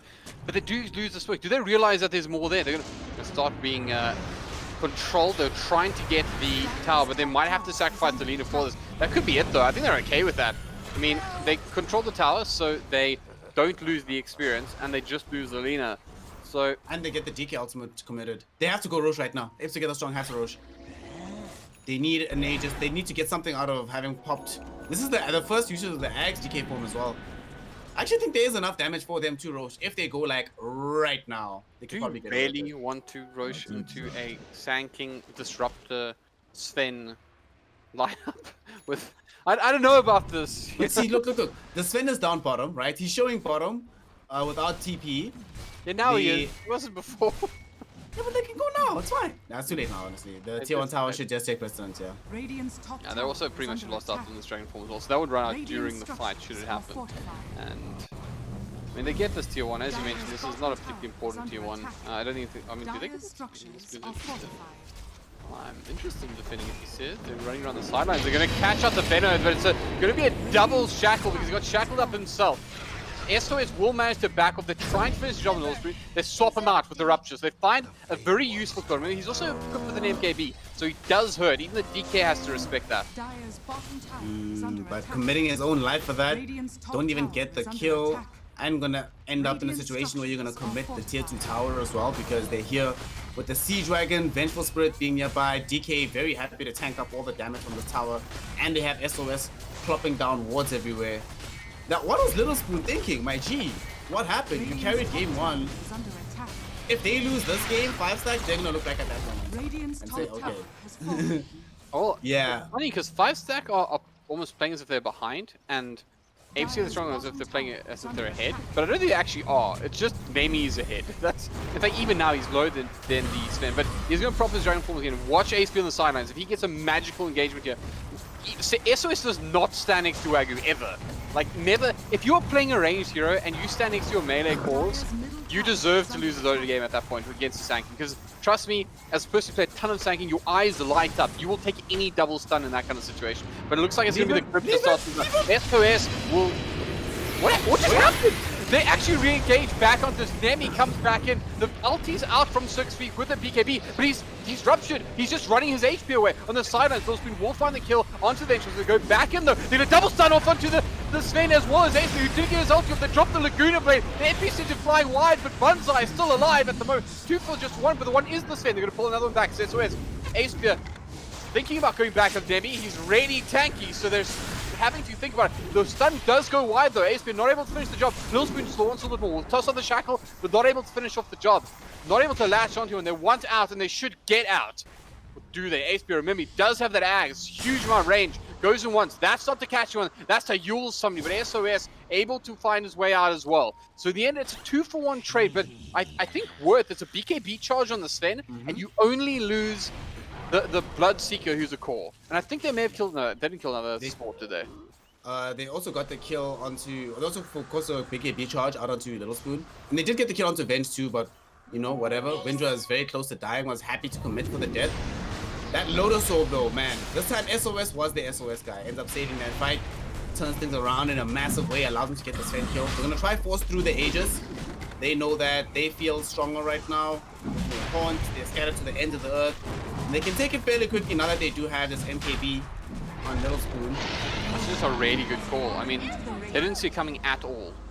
Yeah. Apes were literally farming. They were like, okay, cool, we've survived this engagement. Let's back off. Sven's down. They're probably not going to. Oh, Roshan's dead. And that's a really, really clever move, I think, from 5stack. What's planning to become an issue though now is that this Sven, given the build that he went for, so very classic build that we do see nowadays, but unfortunately, at points and versus particular heroes, you can start running into some damage issues. And we saw that in the previous fight where he was having a very rough time actually getting kills onto some of these heroes. A lot of the damage was actually coming out from the magical burst provided by the SK and the Lina rather than the physical right click from this Wind Ranger. So Lilspoon, after this Lincoln Sphere for protection, definitely needs to start investing in more ways to dish out gang damage.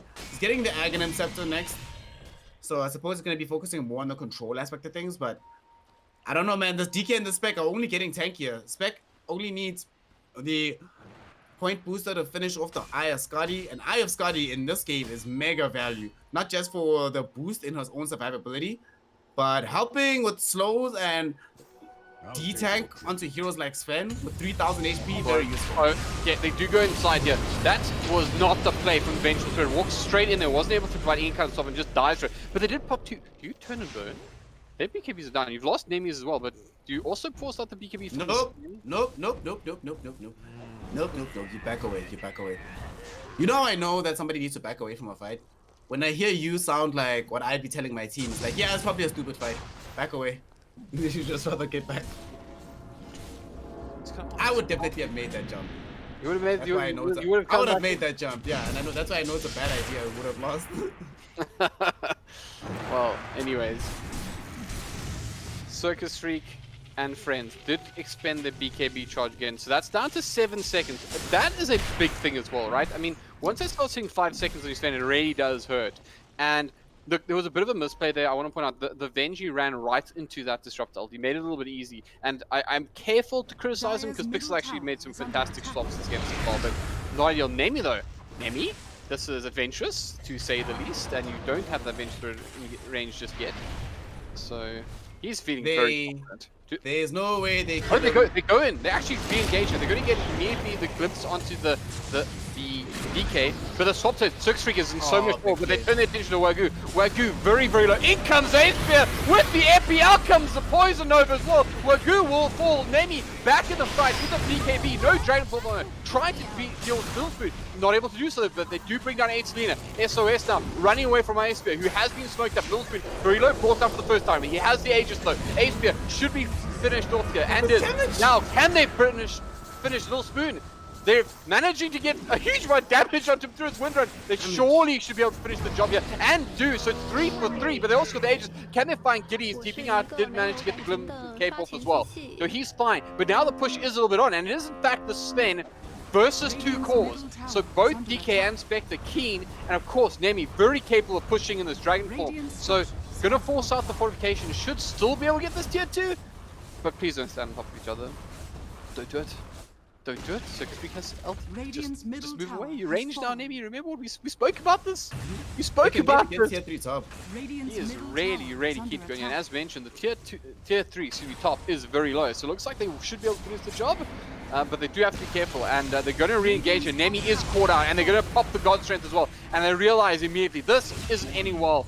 Banzai going to TP away. But I don't know, man. That I'm so torn. Like, was it worth the DK? I don't know. Like, maybe not. I don't think getting a tier 3 was worth the death on your DK. Honestly, I don't think that's one I'm not putting on him. He couldn't have known that he was gonna die there because the Silver Edge. I don't think he actually scouted out in the previous fight that this Sven is walking around with the Silver Edge. So we got broken, and then it took away all the Dragon's Blood, and he just died. Hold on, Wag, excuse me, caught out here, and the swap is available. Is it gonna come in? Mate! Oh my God, Pixel Shadow play. Tips right now. I mean, I'll do it if I could. I'll do it if I could. That was strange. I mean, I know that's on the edge of the range of a level 2 swap.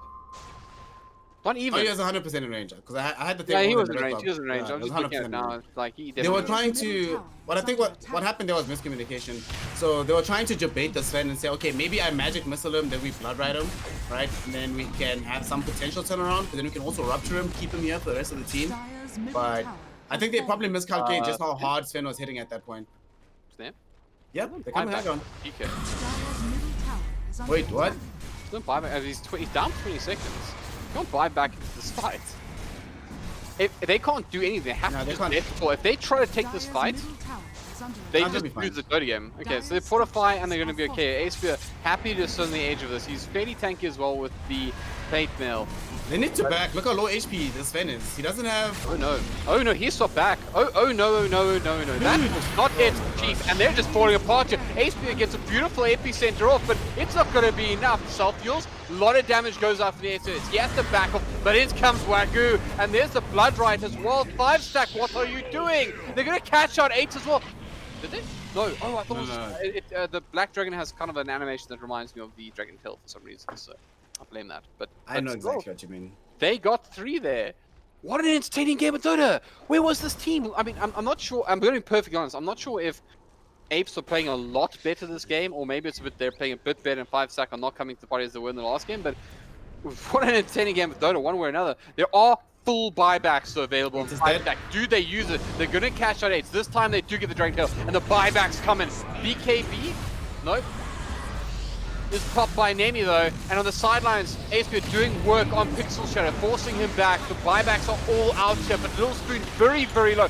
The Yules though not timed that well from 6 feet. They're going to be able to deal with this. Though they brought him down pretty easily at the end.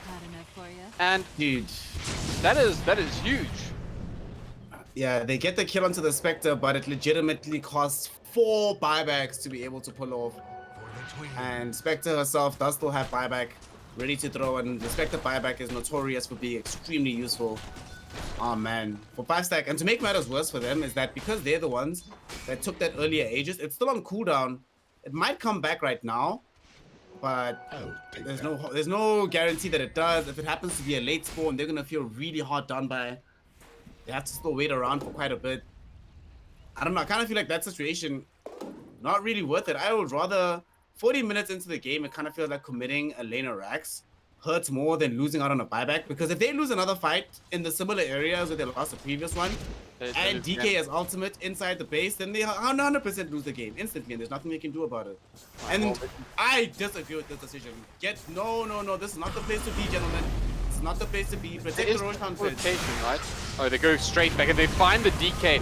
They're going to try to keep him alive. If they can keep him up, oh no, this is going very poorly. Nemi's able to just stand and deliver to Aspia. They've used many LTs here. They used a lot, and they're going to be able to control the side of 5-stack at the moment. 8's caught out, they're going to swap him back. They'll be able to finish off. SOS, he wants a piece of Gilly, trying to just beam down him. He doesn't have any way to disable this, though, but they will find at least the kill onto the Lina. So 8's down.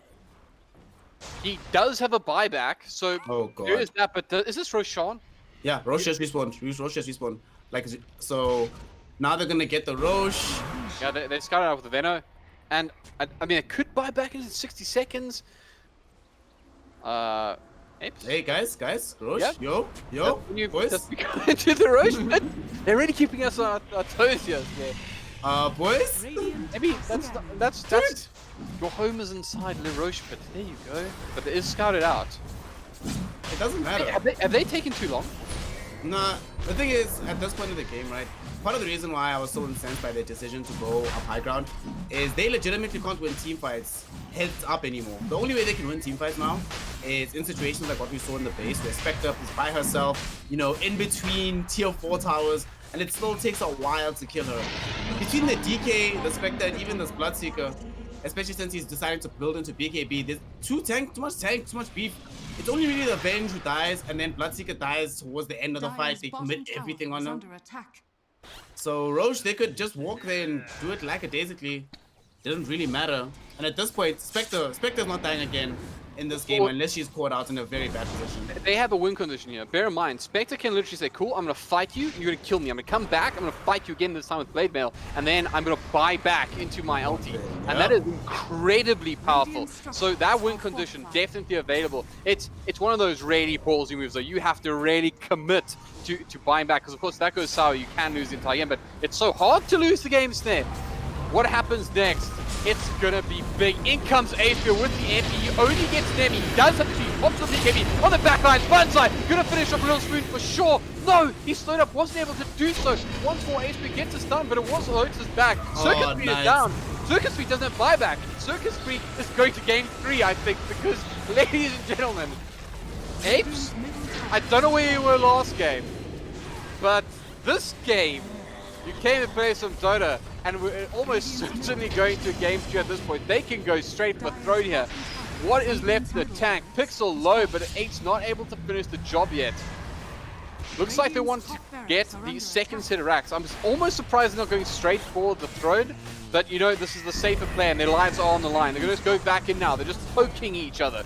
Come at us. We're going to stay in your base. We're setting up residency here. We realize for the next 90 seconds, Sukasa, what's it saying? Mikasa is Sukasa. Mikasa is Sukasa. Thank you, Snare, because that is definitely the state of affairs. And they're looking for Megas at the moment. Nami on the front lines. He's got his BKB and his Dragonborn up in 10 seconds. They do manage to get the kill onto SOS. It looks like they want to piece this. They're going deep. They're going to find Pixel most likely. He pops the smoke though, and they are controlling people with that kinetic kill. But they are just tigers in a cage right now, and that cage is just broken. And they are going to start moving forward. Nemi pops his ulti again. But a beautiful tackle, a beautiful stun comes through. They are going to be able to bring down the Bloodseeker. Maybe? No, not just yet. Aspia goes down as well. And that, ladies and gentlemen, that's Little Spoon saying, cool, I'll tell you what, we're going to see you in game 3 because we've had enough of this DK. And I am blown away.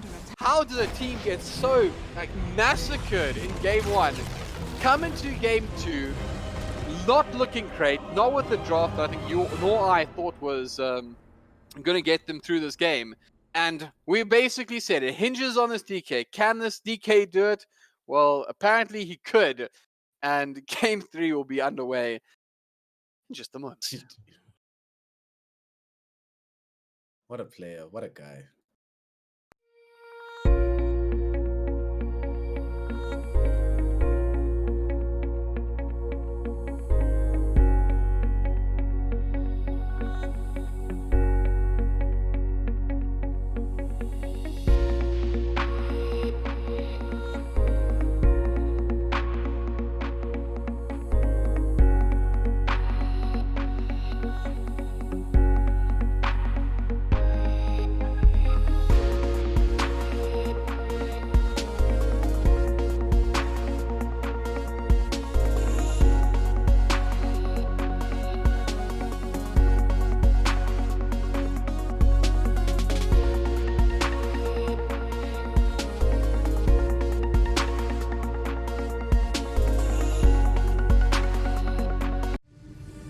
It is a culmination of a year-long league. These are the best of the best our country has to give.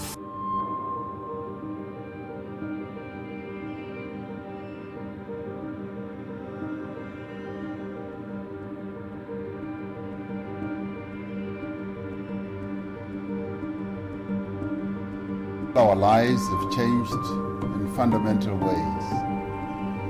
As a nation, we've been forced to take aggressive action against an invincible enemy that has threatened our lives and the lives of our loved ones. We have been forced to adapt to a new way of living. Globally, almost 300,000 new coronavirus cases were reported in the last 24 hours. That is the largest single-day increase ever. In South Africa, the virus is surging, hitting more than 500,000 cases today.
All right, welcome back, guys.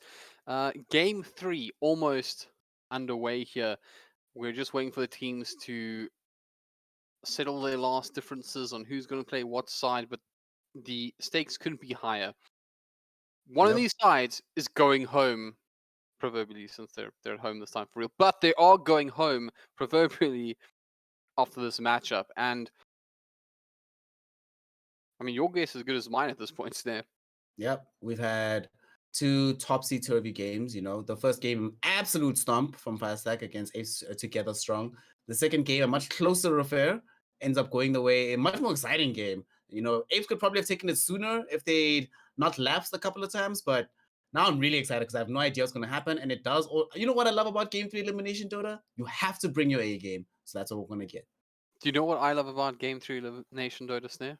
Mm-hmm. It's right now. Ladies and gentlemen, 5stack versus Apes Together Strong. 5stack versus Apes Together Strong. Game 3. All right, so same opening ban from 5stack. They really don't like this Oracle. I always want to call him Arc Warden, but he's not. 5 seconds remaining. He's a totally Thank God different he's hero. I'm actually a little surprised we haven't seen more Arc Warden. Dire team back. I'm not. You know, another issue with Arc Warden is Arc Warden will always be this hero. It's kind of similar to Tinker, right? I think the same reason you don't see much Tinker. It's this hero that needs the whole map to play. You die once and the game ends. And it's like, yeah, especially in this like hyper brawl heavy meta where you're expecting to die as often as possible. Like a select few teams can draft strategies around it, but I think it's even telling that even like a team like Nigma, even Miracle doesn't play Arc Warden these days. It's like, yeah, it's rough, guys. I'm trying to win. You know what? We finally get to see this hero has been banned both games. Remaining. Let's finally see why as the Clockwork gets let through here in Game 3.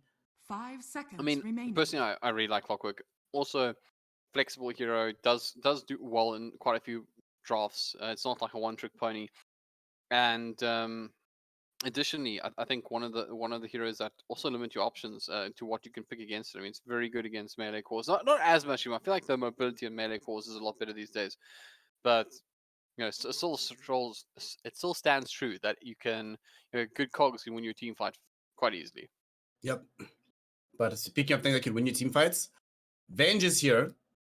Venge is amazing versus Clockwork. Tiny's here. Tiny is great against Clockwork. Hell, Bloodseeker is also an interesting look, right? Because as Clockwork, you trap yourself. So it's like, sweet fam. You know, if you don't get the hook shot onto Bloodseeker, you're always going to find yourself getting ruptured, getting blood righted. Going to make life difficult. And as well, whilst Clockwork is placing one zone of control in the team fight for the enemy, at the same time, Bloodseeker can do a similar thing and make it difficult for 5stack to follow the initiation of the Clockwork. I also got to point out as well, like, you don't want to LT someone with clock and have rupture on you. It's not a good time. Just dead. And they get the Venge too. This is a really nice opening. They're already confident with this from the previous game. It works quite well against these heroes. Bloodseeker can be very, very good against Jakiro. Very slow, lumbering hero. Easy to catch on Blood Right. Venge is going to increase the damage. This is already working out quite well for Apes Together Strong. Although this time around, with Jakiro, they at the very least, from the 5stack, fix some of their pushing issues that they had in Game 2. Oh, I'm just so glad there's no Venom answer. You know, I'm gonna send like just a nice little heartfelt message to Little Spoon there to be like, thank you for ruining this Venom's life and getting rid of it. But I think the Venji worked well. There were some moments where I think Pixel may have almost lost them the game. You know, you're a hurtful lad. I was just gonna say could have had better moments, but I also feel like now you're kind of warmed up, right? You've just played a game of VS. He'll know the mistakes he made just as well as everybody else, so he's gonna make them less frequently now. So it's not a bad decision. Interesting they ban out the draw. I actually thought that was something they could pull up against alongside the Venji. Was an option for them, but maybe they were more worried that because they had the Venji that 5stack would pick themselves up a draw, and there were other steroids available for it. So who knows? I kind of think that for Apes Together Strong, I think ideally for Banzai Blast, I think he performs better on heroes that can continually fight. Like, or at the very least, they can continue to fight without having to do perfect execution, right? Because nowadays, Jarl, it's a brain dead hero, but it's also a brain dead hero where you make a mistake and everything's over. And it just kind of sucks in that way. So I think Banzai Blast, they need to take pressure off this guy. He seemed to perform really well in that Spectre game, even though the Haunts weren't crucial for their team fight victories. It was Nemi doing a lot of the initiation for them, him and Wagyu. So give him something he can just brawl with, have at it with, without having to worry about, I'm going to die and mess it up for my entire team. I also like them banning out the Void, they probably recognize as well that the last thing that they need is a huge combo breaker in the middle of the engagement. So take out all heroes like that and try to get as many active heroes for yourself as possible. Yeah, the Void also didn't work out for them, so it's almost like we're not going to pick it at this stage. I imagine after the game they had last time. But let's see what they do decide to go for here. I mean, it's still a very open draft. Do we have a Tiny left in the pool? I feel like Tiny's Yeah, not it's the still here. worst decision for them. Tiny's still here. 10 seconds Apes remaining. together strong can still pick it. 5-stack don't really have space for it because picking Tiny 5 then seconds consigns that remaining. Clockwork into the offlane role unless they're gonna play mid Tiny, which is somewhat fallen off. Kind of feel like this hero belongs in 4. They just go back for the full steroid route. So 5-stack did this in game 1 for themselves. This time around, it's Apes together strong that are doing it. Dude, Ogre, Venge, Bloodseeker. We don't have the Venom monster yet, so we don't have that magic damage. But yeah, we can't have it now. Oh, it was bad. Yeah, second ban. Our bad. I mean, 5 I'm trying to think seconds what you remaining. go here as a replacement for it. If you do want that, because I do agree they're missing maybe like some bursty magic. I mean, I guess Ogre in a way can do it, but it's like a Sand King, you know, like something like that might. Yeah, but they already have Bloodseeker in the offlane. You know what? Oh, snap. Not this is 4. This is either OD or Necro for the mid lane. The way this is being set up right now. It could still be like, it could actually still be the DK again, because I'm not seeing anything that would dissuade you from picking that hero thus far. But I'm thinking that OD or Necrophos, one of these two heroes, would be stupidly game breaking in a game like this. And now that I see this Juggernaut, I'm like, if I'm Nemi, I'm like, dude, give me Necro, man. Just give me Necro. Let me make this guy's life a living hell. Or even OD. You know, OD, you know how sad you are as Jug? When you're either running to Omni Slash and you get W'd, or OD just W's himself and you just stand there like an idiot. Remaining. The one thing that I would say is I wouldn't actually mind seeing like a DP instead. For your mid. Because it is like it's like a team fight LT. Obviously, it can become quite a tanky front line. I think that's one of the problems we had with the original lineup, including Ogres. They didn't really. I think they won with that. I actually think they did win with that one, but they had. Wait, I'm trying to remember. So did Ogre win the first game? Yes, Ogre won game 1. Okay, but I remember one of our concerns was the fragility of the lineup. So I guess we go for the life stealer. Huh. No delivery service. I mean, I guess you could run the Bloodseeker in at some point. Or you could swap something. I don't know, it's interesting. He'll rush up Abyssal Blade and deliver himself. It's fine. It's all good. I'm old school. I like when Lifestealer has delivery service. 5 seconds. You want to get there's gotta be an Uber or a Lyft or something. Yeah, just place amongst his foes. Just because then you can really pick who you want to go on, you know? Well, to be fair, in this game, Clockwork will be coming to you, and you won't really have to worry about Juggernaut. Sort of has to run into the fight as well. Ooh, that's a good Prophet pick. There's not that much catch for the Prophet. They have vision from the Venge and some from the Bloodseeker for that. But this actually, sorry to jump in, but actually I'm being rude and interrupting you now. I apologize. Go for it. No. You're going in. You're going in. You're gonna say. I had a thought because see, I was thinking that maybe something that could go and be a delivery service for Lifestealer that's still fairly strong at the moment and is a choice hero was the Storm Spirit. But Storm Spirit's also now a hard counter to Nature's Prophet. Storm actually, and there's nothing to deal with Storm this game. Like generally in the meta right now, well, Nature's Prophet is most likely going to be building that Orchid, and that's one of the harder counters to Storm nowadays. But you can also still build Dual Scepter. There's no other catch besides that. You still also have a save from Venge.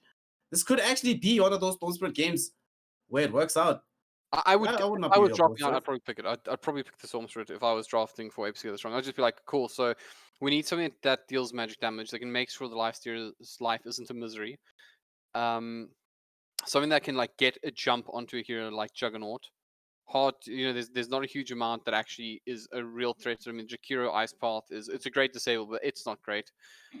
Even for Natures, you have to get on top of the Storm, and that's going to be a challenge since you do have the Bloodseeker Ogre and the Lifestealer who want to be in your face. Radiant team ban. I don't even care about the bans anymore. Unless the ban is Storm Spirit. Okay, that ban is very good though. The Queen of Pain ban, I think, might have actually been a higher priority option for them over the Storm Spirit because it comes with built-in pure damage that can go through the spin of the Juggernaut as well. So that might have been, that was probably like their top line. Man, we really want this hero, but if we don't get this hero, you know, ah well. But I think it's definitely the type of hero that Storm Spirit is. Just jumping into the back line is definitely what they need. All that's left is like what? It's that or maybe Puck, but Puck now, you know, then it kind of leaves them a bit light on damage options. And there's the Storm ban, so pretty Yeah, I much guess- only leaves a hero like the Puck left for them. So 5 technically agreed with me, but yeah, I think who else we Oh, got? Void Spirit. Oh, Void Spirit, actually. They might go Yeah, Void Spirit. I'd say most of the spirits. I mean, I don't think you want Ember at this point. I don't think who else you could possibly go with. Probably because I'm thinking of things that can deliver, but also kind of track things like the Nature's Prophet. Yeah, I don't it has to think be Void that's Spirit, actually that good. I don't think. Yeah, so Void Spirit can. Maybe And with Void Spirit, you get the Resonant Pulse to help you deal with all the physical damage. Because 5-stack only you actually have physical damage. Their magical damage is kind of really, really bad at this point. Except for the Wrath of Nature, they're pretty much going to be wholly reliant on right-clicking a lot of these heroes down. Or we'll have to see what hero they pick for their mid lane as well for 5-stack. That would be a sick maneuver from them if they pick Void Spirit themselves. That would be so sick. Because then you take away one of the better heroes against you. You give yourself some mobility and initiation. I doubt they're going to do that though with the SF ban. Well, yeah. So you don't even thinking Ember maybe. If that is it ban. Okay, Zeus. All right, so you got a bit of global presence there. I'm okay with that. Not great. It's not like there's a whole bunch of illusion heroes running around, but like it's fine. Like this is. I'd struggle to go like, oh, that's a bad pick with Zeus in general. Like, well, there you go. Gonna be a Void Spirit, so they were thinking Storm. They were gonna do it, I believe. Yeah, Storm got it was Storm Quap, Void Spirit, Puck if everything got banned, and Nemi's in a really good mood. But I'm sure he's like, guys, don't let me pick Puck, man. I don't want to play this hero. I want to win a game of Dota 2, so please don't pick Puck for me. I also don't think Puck's like the kind because Nemi was able to win this game last time, right? Like there are a few Starcraft players that I've actually can recall that were like game-winning Puck players. I think maybe like TKC had one, maybe Donny, like Deppy once was Disappoint maybe had one. but it's back in the day. Yeah, it's like quite a rare sight. You know, there's only been a couple of South African Dota players I already feel like took over a game with Puck. And the fact I'm thinking back to something like Donny, I mean, you know, we're going back in time at this point. So yeah, I think this is a solid pick. I don't think Void Spirit's a great delivery service for Lifestealer. So I mean, he's certainly not the worst of the game, but it's just not the way that Void Spirit wants to play. You know, he doesn't want to deliver a Lifestealer because it's just not what he wants to do. That being said, though, in this game, he'll be able to like drop off the Lifestealer on the way to hunt Zeus. I think that's one of the also reasons why they really were prioritizing a hero like Void Spirit. They already needed that long reach, but when you have a Zeus in the mix as well, you 100% want to be positioning yourself in such a way as to be able to consistently grab that guy. So in every single fight, his job is to grab Zeus. He can drop Lifestealer off halfway inside of Blood Ride or whatever and go continue on his job. The one thing that one major issue that they do have here, Mr. Halbert, is they are running 4 melee heroes into your Zeus. Life will be like complicated. You know, I didn't even realize that until you mentioned it. So yeah, I actually load this, by the way. Actually, now that you mentioned it, I mean, cogs do so much work now. Jug's pretty happy about this because he's kind of one of those poker type heroes. Like he doesn't really want to commit too hard to a fight, and obviously a lot easier to back off against melee heroes. The Jakiro is very happy. The Jakiro's very happy. The Jakiro has a mastery on this hero as well, so he's not shy on playing Jakiro. What? How much Jakiro do you play, Gilly? All all of the Jakiro. Well, they are doing this again. Yeah, Smoking up as they're pipe. gonna find the Lifestealer and Pixel Shadow's Venture Spirit, but not a great path, I think. Like they kind of came up here, didn't really get what they needed. I think that's why personally, if you're going for this, especially when you're playing from the side, I'm a much bigger fan of moving towards the bottom run. That's where you like to find your meals, but maybe just not confident they actually could take that fight well. They only really had, I'd say, the Ice Path if they took it, which they didn't. They actually have Dual Breath, and the Blade Storm, which are like really good level 1 spells. No, that's a lie. It's a lie. I mean, they also, yeah, but they level up Battery Assault instead of Cogs, so there was a very low percentage of them actually getting that kill anyway. So I kind of feel like they should have just let it go, just chilled out, not even bother going for it. It's just a wasted smoke. I mean, these things do regenerate, but you know, no need to use resources when you don't have to. Regrettably, we see in the world what happens when you do that. So be circumspect, boys. But this time around, you know what? I'm happy. SOS hasn't ruined the early game for his team. He's fine. Gotten off some blocks, didn't die. Everything's okay. Yeah, I also think that I'm interested to see how Aspia performs in this game, because the games we've already seen before, he's like dealing with those kind of sneaky like heroes like Batrider, Sanking in particular, which we've seen in both. But Nature's Prophet's a rat. You know? That's what he does. He rats around. Obviously a very aggressive hero when played well. So let's see if we can make that work. Who's the real gang potential? You can't really gang Void Spirit. That's not great. That's can't not really happening. gang the Ogre. And the Bloodseeker's a little tough as well, because he's not a great Prophet game. It's like it's good for, they needed some kind of push, so I suppose it solves that. It's decent in the lane here versus the Banzai Blast Lifestealer. You can't stop Lifestealer from farming, but you get your own farm as well. And I guess it's a Orchid buyer, which they wanted in the game, and potentially some other auras that are available. Now that you're actually mentioning it, I don't know, because it does kind of feel like they are really light on initiation and teamfight. They're relying almost wholly on Apes being able to get the long jumps in. I think this might have been a little bit different. If he was playing like a Mars or something, or a Doom, then I might have felt a little bit more happy about it. But as it stands, it basically means he has to excel here in this early game, because you won't just be able to excel and bring things back using his natural team fighting ability. You know, Prophet requires you to always be doing well or doing something. And it's not necessarily the same as when he's like, guys, I'm going to start a fight. Follow me. It'll work out. Don't even worry about it. Bot lane, yes, is trying to bully the Juggernaut, but actually not working out for him. I mean, Jug, one of the better heroes, I'd imagine, to contest up against the Juggernaut. And look, they're actually going to turn this one around. And I think SOS is just dead here. He doesn't have many options, and they're all going to drop the Blood Right, but not a huge advantage. Unfortunately for him, and they actually just turn on this Bloodseeker. I think Circus Freak playing one of the better heroes to deal with this. It's just, you get that get out of jail free card whenever you need it from Blood Right. How did he die on Ogre here? I wasn't really watching where he was positioned, but you know, Ogre's a beefy boy. Yeah, he was just trying to be a bully, and Circus Freak was like, nah, I don't like bullies. Top lane, we might end up losing this Lifestealer, some damage coming out, but it looks like Apes instead might actually be the one that struggles. Yeah, they do bring in Ace as well in the backline, try finish off Banzai, and do manage to do so. And they do have cogs up, but I don't think he's going to be able to trap them, so they back off, realizing this, you know, this feels like Dota 1. You know, getting stuck in cogs and people being like, hey, you know, cogs last for 5 seconds. Sprout, oh, that's also, so you get a 6-second duration stun. So we're like, okay. If you can't move for 6 seconds, even though you can still click on the ground, he's still technically stunned. So it's fine. His Lifestealer stunned, right? Like, Lifestealer can't do anything. He just looks sad at me. He's just there chilling, waving around, being like, man, I wish I had TP. You know, what's interesting, by the way, is I was talking about Clock not being as effective against, you know, these particular melee cores anymore. You know, Ursa's got his little stomp. Obviously, Sven can get the Storm Hammer upgrade via Ags. So a lot of heroes more mobile. Sorry, bottom lane. No, I think this is not going to result in a kill on. So they do stun him up, and they do get the blood right off of him. So significant damage. Nice, really fun. Gilly is moving towards mid though. What are you up to, Gilly? What are you planning to do with this 2 reps? Ooh, look at that Aether Remnants. It almost connected directly out onto Lil Spoon. Hell, they even brought 8 here. You got 3 heroes in the mid lane trying to get this gank to happen, but Nemi able to suss it out. He backs off. He's like, yeah, it's fine, boys.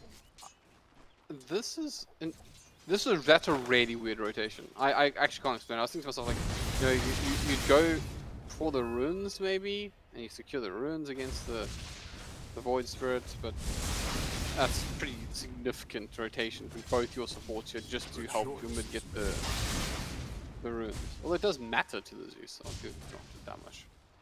Yeah, though I think we're trying to catch Nemi underneath the tier 1 tower as he's waiting for the aggressive play onto Zeus. But they don't manage to do so, and like you mentioned, because they rotated off, there is additional space created in each of the lanes that they vacated, which allows some farming time to be accrued for the Apes to get strong, and it makes sure that they're going to be able to reach their bounty rune goals. Wait, well, who's gonna get you first? I think Pixel Shadow's gonna get you first on the top one, so it's gonna be 3-4-1. Yeah, you got you. Well done. He may pay for his life. He actually went the wrong way, so got all the cogs on top of him, but he needs some support coming in. You do see that they're trying to bring the Zeus. The cog is available. If he wants them. Oh, the actual license is coming. They're all getting cogs. Everyone's getting cogs. Help him out, Little Spoon. He's gonna need some aid, but he is trapped and they're gonna have to back off. So they do go 3-0 ahead here. They did also pick up that ruin, so it's okay. That's chilled. Yeah, it's just fine. Nothing spectacular, nothing special, just fine. So everybody just goes back to farming. Now though, that time that Zeus bets off, although Banzai Blast might go down, but now he's able to use the Rage as well as the additional attack speed from Feast to claw his way through the power cogs very, very quickly. And just get himself out into the lane. There's a fairly large wave coming towards him, which ASB is going to try and make sure he denies as much of and preventing Banzai from regenerating half off of this. Top lane, they are putting a bit of the pressure on the XP, but they return fire onto Pixel Shadow. You can see on the back when the 8 is keen to go in. This does have 2 levels of battery, so to use on the Lifestealer, but that's not going to do much. At the very least, supplying pressure. I mean, Lifestealers are in 24 CS, so there's that. Jug is also on 26, but ultimately, nice. Oh, you know, we haven't spoken much about good old Bloodseeker in a while, but obviously this lane, as we mentioned, not going the way they really wanted to go, and they're going to get more here because SOS already overstaying his welcome there. If Circus had gone forward, in fact, he really used Blade's Fury, so he was fine. But yeah, but he is looking solid here. But mid lane is definitely going the way of Nemi at the moment, and they realize this, so they're going to bring in some aid here in the form of 8s. But even you can't kill. This is not a kill potential. Like you can't kill a Void Spirit with a level 3 clock and a level 7 Zeus. He might be able to kill you though. Goes back in, bursts everything. Little Spoon is brought down. They did bring in some help though from SOS as well. 8s should also fall here, but Nemi very, very low. Can they find this kill? Doesn't look like it. They're even bring Pixel Shadow to make sure of it. So nice rotation there. And of course with that double damage actor, he wants back in. Gilly really getting a bit of a mouthful here. SB is in trouble. Go in the back line though, and that's not the play he needed right now. Nemi just lining him up, and of course SOS happy to wait this one out. They're gonna eat that tree, and of course all the hard work that 5stack had done to find themselves in a bit of a lead and done. And Nemi, dude, Nemi, relax. He's camping out this rune spot.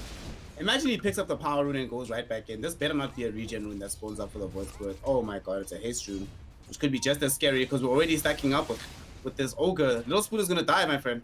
Oh no, he's not. The power cogs from 8 actually just saved his life. If 8 didn't trigger power cogs instantly as he did right there, SOS would have been able to get the stun. Little Spoon would have been chain disabled. Would have been bad times, but ends up not happening.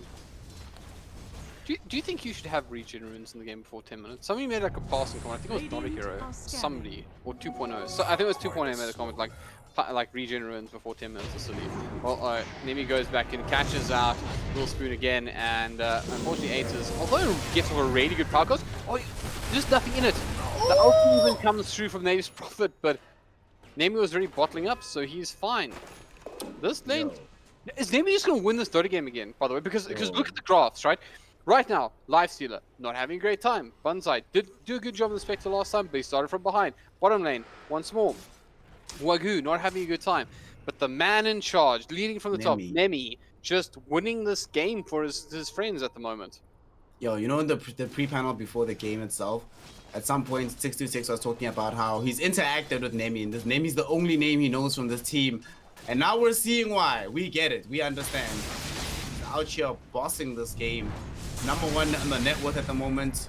Extremely high on levels. In fact, they're going in for another kill. Little Spoon is dead for sure. Absolutely no way out of this one. Once again, SOS, just listen. I'm really keen on this experience. Oh, 8! Oh no, 8. That was not the play. Goes straight back in and gets a little bit lucky to the bounce of the cogs. But hey, not. I think there was another fire blast in him, and that probably meant the death of 8 as well. Quickly all out of mana there on SOS, so he wasn't able to make the necessary play in that moment. And they are engaging on a spear here, and they should be able to bring him down. He has very few options, tries to TP out, but they'll have more than enough damage to finish the job there. So a little bit of reprieve here for the side of... I'll take that as tribute. I wanted to say 5-stack, but not 5-stack at all. Nope. Apes together strong that are the ones that are all of a sudden are having their heads up. And at the 10-minute mark, the game is fairly even. Taking a look at the network, that is under 500 in favor of 5-stack, and Apes together strong do have a significant advantage to say about 700 XP. My friend, bottom, I think Circus Freak is dead. Oof, the Actually, Remnant doesn't connect. Yeah, misses with the remnants, so Circus Freak chooses to walk it off. And damage also comes in from Ace with Profit as he TPs back towards top. Is that just a farming ulti? Oh, hold on. Oh, they got him! Yeah, they got him. Wait, what? He came back! Why? I thought I was gonna. I even like move my camera with the top lane. Yep, I thought to myself he's gonna spin TP out, right? There's no way he's gonna stick around in this lane. He's gonna back off into the jungle. Oh boy. Oh boy. That is. Not really frightening snare. Uh-huh. Void Spirit's starting to get to that like kind of scary position where he's almost got his orchid up. You know, it's like it's there. It's like it's in striking distance. Get another kill and this is Zeus. All of a sudden you dead, for sure. Zeus is super dead. Nemi will come in and they do get a decent ice spot to split the fight, but it's not enough to survive. And even though the Magpie is done, they will potentially get the kill onto SOS. But that's fine. That's fine. Life's good. Nothing to worry about there. And of course, as I mentioned, almost has a quarter self up now as well. Bottom lane though. Oh! I had such plans. Oh my god, Wagyu, what a player. Okay. I like how everyone came. Like he tipped them and it was like, nah. I'm gonna stand in my Prophet, I'm gonna send my Zeus, I'm gonna try to back Look at all of them. I can't believe Zeus actually bought back for that one. He didn't even get the kill for buying. Okay, he did. He did get the kill. Dude, like that was actually I so... like how even Circus Freak tipped him. I mean, he tipped from your own team. He really wanted that kill. To be fair, it was a pretty sick play from Wagyu to get the bounce off onto the creeps with the Omni Slash. That was really nice. And what did he do? I mean, I just saw an Omni Slash in creeps. So how did he... So he started getting Omni Slash, right? He got caught completely unawares, like out of field.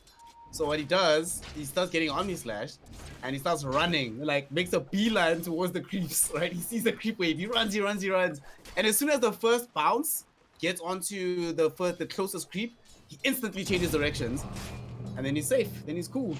But then 5-stack's like, nah, we're bringing everybody, friend, sorry. They've truly brought in the cavalry there, but that hurt. That might be a regrettable moment in this game. They're going for him again. Yeah, they do go back inside here. He did get the blood oil off, and of course, can just immediately tangle through. Can they turn this one around potentially? ASB wants out, but do they manage to stop him? Yes, they do. Pixel comes in. You know, I feel like Pixel's been a lot better with the aggressive swaps than the defensive ones, which is kind of weird for a Venture Spirit. So if you tell him, save me, he's like, what are you talking about? Like, dude, I don't know what you mean. Bro.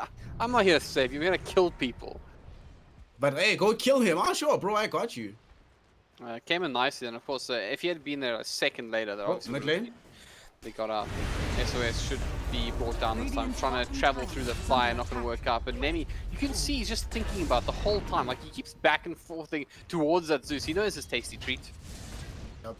He understands what he's supposed to do in this game. He's doing it very, very well. Also, has Gilly just been spending the last 5 minutes in this mid lane, just soaking up XP?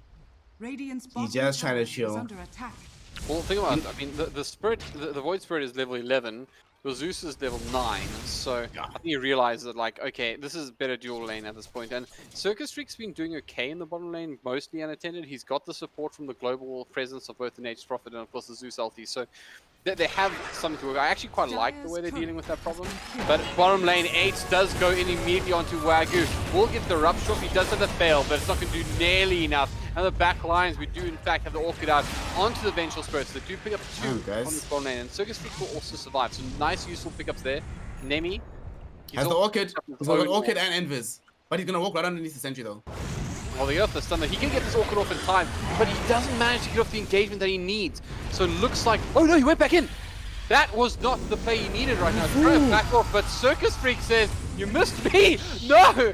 He gets off one right click and he will send him to his grave, but in the end it is 3 for just 1. And of course Nemi, critical to success for the side of Apes stronger together. Hashtag not worth. Losing Nemi there, even if you do get the Juggernaut, in exchange. Definitely not worth it, given that he's the one that's setting the trend for your team. And how much gold did they give away from that one? They're gonna lose SOS now. Oh, are they? Oh, where was the swap pixel? I told you. It's like he swaps for kills. That's so funny actually watching him. Because he doesn't even try to swap. He literally throws out the wave first. And he's like, oh yeah, by the way, I can save allied heroes. Yeah. You're a support, I'm a support. That's not happening. You can take this step. I've had enough. Once again, Emi though comes in, didn't let his death dissuade him from being aggressive once more, and was in fact able to do enough damage to bring down Zeuskin. Little Spoon is literally going to be looking under his bed tonight and just saying, look, you know, I'm pretty sure Nemi's not here, I'm pretty sure it's safe, but I just want to check. He's gonna close the door and be like, I think I'm sleeping with the lights on. Tonight's on vision. We've got to make sure I can see in all directions. This is ridiculous. And yeah, what was that saying? I was just gonna say that one of the things about a death like that as well is that there's also great revenge, right, for his homie. Because Zeus bought back to kill Wagu, and he's like, oh yeah, bro, you like buying back, huh? How much time you gonna spend in the grave there? This is a long time Zeus is spending not farming, not getting leveled. When he comes back, he's gonna still be level 11, whilst Nemi's rounding the corner on level 14. He's 13 and a half right now. Look, here's the thing. You do in fact get Forger Heroes. Oh, hold on, mid lane 8's gonna be scrolled back at once. Nemi's just all over this mid lane. Like, just, it's the dead lane. I actually think that's the thing. Like, it's almost that mid is the dead lane, but it is. But they do get the silence of, and they're trying to control this void spirit. But Icepath not commit. I'm kind of surprised because in came Little Spoon as well. They were in fact able to just hold Nemi in position. Icepath, Magpie, maybe you have a fight on. They did in fact have the Orchid on him as well from the Nature's Prophet. Oh, they're chasing bottom. They want Circus Freak. They got him too. As well, and that does mean he's going to silenced up. And is it enough? Because of course, if he turns around, the Omni Smasher can do some work, but not going to happen. Holy smokes, Nemi! Nemi, what a player. This guy, he is 10-1-1. He's been involved in 11 of his team's 13 kills, and I grabbed 10 of them. That is actually obscene. That's insane. Everything that's been happening on the map right now, he's been instrumental to it being in this particular fashion. Everywhere he goes, a play is happening that's advancing his team's prospects. And they're going to end up losing this mid tower. AceBA is just going to push this out. He has the Orchid building himself into a BKB, but don't have any aura items being built up just yet either. Well, they do engage on mid, and they managed to keep OSOS locked down for a while, but they did expend quite a bit to get that kill. And that's okay. Ogre Magi, I mean, it's kind of his job, right? He just, yeah. Listen, guys, I'm gonna bloodlust you. I'm gonna stun some dude. Might ignite somebody. Good luck with the game. Like, if I die, consider it 1,200 HP contribution to the cause. It's like, listen, one of my heads is here to cast spells, the other one is here for emotional support. Hold on, Nemi sees Circus Freak, realizes this is not the place he wants to go, but he walks straight into Little Spoon. Does take quite a bit of damage. How is Little Spoon level 12 all of a sudden? I actually don't know. Well, he was level 11 like just before he died, so, and he's just been sitting here middle, and I think he's the one that got the kill onto the Ogre earlier. So that might have been what gave him a little bit more. Or it was Apes that got that kill, but nonetheless, he's been involved in a few of these. And I think the crucial reason why I've been able to gain experience is that it's been a while since Nemi has found him and killed him. So he's like, oh, I can farm now. I can do things. Look how paranoid he is. When he runs out of mana, he's going home. He's like, I am not going to get caught in the middle of the map. Nemi's looking for me. So I got to get out of here. This feels like, do you remember, do you remember, it's the one about the Trojan horse, man, with Brad Pitt. Troy. Troy, there you go. Was it even a Trojan horse? Was that the one? Yes, it was. Yeah, it was. I can't even remember. That's so long. It's in the name! Yeah, I can't remember if it actually happened. I was like, I can't remember the scene where that actually occurred. But the scene I do remember, which is important and relevant to this particular one, is that literally, I'll put it this way to you. Little Spoon's Hector. we all know how that story ended, right? Oh, poor Hector. Poor Hector. They're actually going to smoke into Hector, I think. Because they're waiting on the high ground here. Wagyu has the mech. Banzai Blast has the Deso with the omelets. Going to build nicely now into the Abyssal Blade. Going all in on this hardcore fighting build. Seems like it's the new build these days, where after Omelette, you decide if you want Deso or SNY, and then you just go straight into the Basher, not even stopping over halfway. Dire's top tower is under attack. And they're not gonna smoke, they're just gonna force the pressure, but they don't. That's actually kind of weird, right? Even in the previous game, when they were winning on side of Apes strong together, they always were behind in some capacity on the gold, but it always felt like a ticking time bomb because Banzai Blast was just quietly farming. And this game seems to be repeating that dynamic, especially after they're able to claim this next tower, because who knows where they can go from here, because they can take all the structures and even Roshan fairly quickly. Well, they're gonna get that hook shot. Oh, what? Oh, it erupted. It was beautiful. He wasn't able to get back in. Did manage to go for a decent cogs though, regardless. And the sidelines also is doing damage. Drops the LT as well, but not able to find anyone. They've lost the Juggernaut as well. SOS carrying precious cargo at the moment as Nemi goes back in. And they release the Hounds because Banzai said the swap this time not ideal, but they're going to get the kill anyways. Oh, But they end up here as well. Gilly in trouble. No swap available this time though, so I don't think that swap was necessary. Probably would have meant that they got another kill there, but at the end of game one, could you possibly believe? Could you possibly have imagined that? I'm gonna see. That one. The win probability, ever so slightly, but it is there in favor of Apes the strong.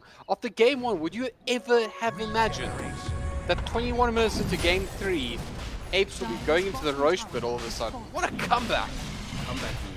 Listen, we did say we want to see new kids on the block and want to see something fresh. I was saying before that nothing would make me happier than a surprise coming out of a new team. I cannot tell you how happy I am to have discovered Nemi. To have seen this man here, seen him keep his team, not just in the game, but in the tournament, effectively single-handedly, and it doesn't seem like they have enough damage just yet to be able to claim the Roche, at least without interruption, so we're gonna let this one go elsewhere on the map. But it speaks volumes of the fact that not only do they have the mental wherewithal to be like, we should probably try for Roche right now, but they have the confidence for it too. They're like, let's go for Roche. If it doesn't work out, we'll just back away. But they're not playing nearly, none of that fear that was there in the last few minutes of game number 1 is there anymore. They are cured, they are healed. And we haven't spoken much about Banzai as well, but he's there, right? He's reached the point now where he is definitely a threat. He didn't go for the Abyssal build, which I'm a bit disappointed in, because I think that having either like a Speedy Nex or Abyssal build is almost like necessary when you have no delivery service. But regardless, he's dealing damage, he's doing some work, and everything just seems kind of chill. You know, they got the items they need. They got the objectives they need so far. They've taken all the tier 1 towers. I actually think 5-stack are in trouble here. I think they're in real trouble. That's like definitely in trouble, especially because this Zeus just picked up the Aghanim Scepter, so we'll have the Nimbus Cloud and additional damage from the fights. But that means that Zeus still doesn't have a defensive tool to help him survive these engagements. No Yules, no Force Staff, no BKB. Every single time Little Spoon is in a fight, he's in danger of losing his life. Like Soap right now. If he gets out the base... Oh no. He spun early. He does in fact Blade Storm, but he's just being so quick. Oh, you're dead, buddy.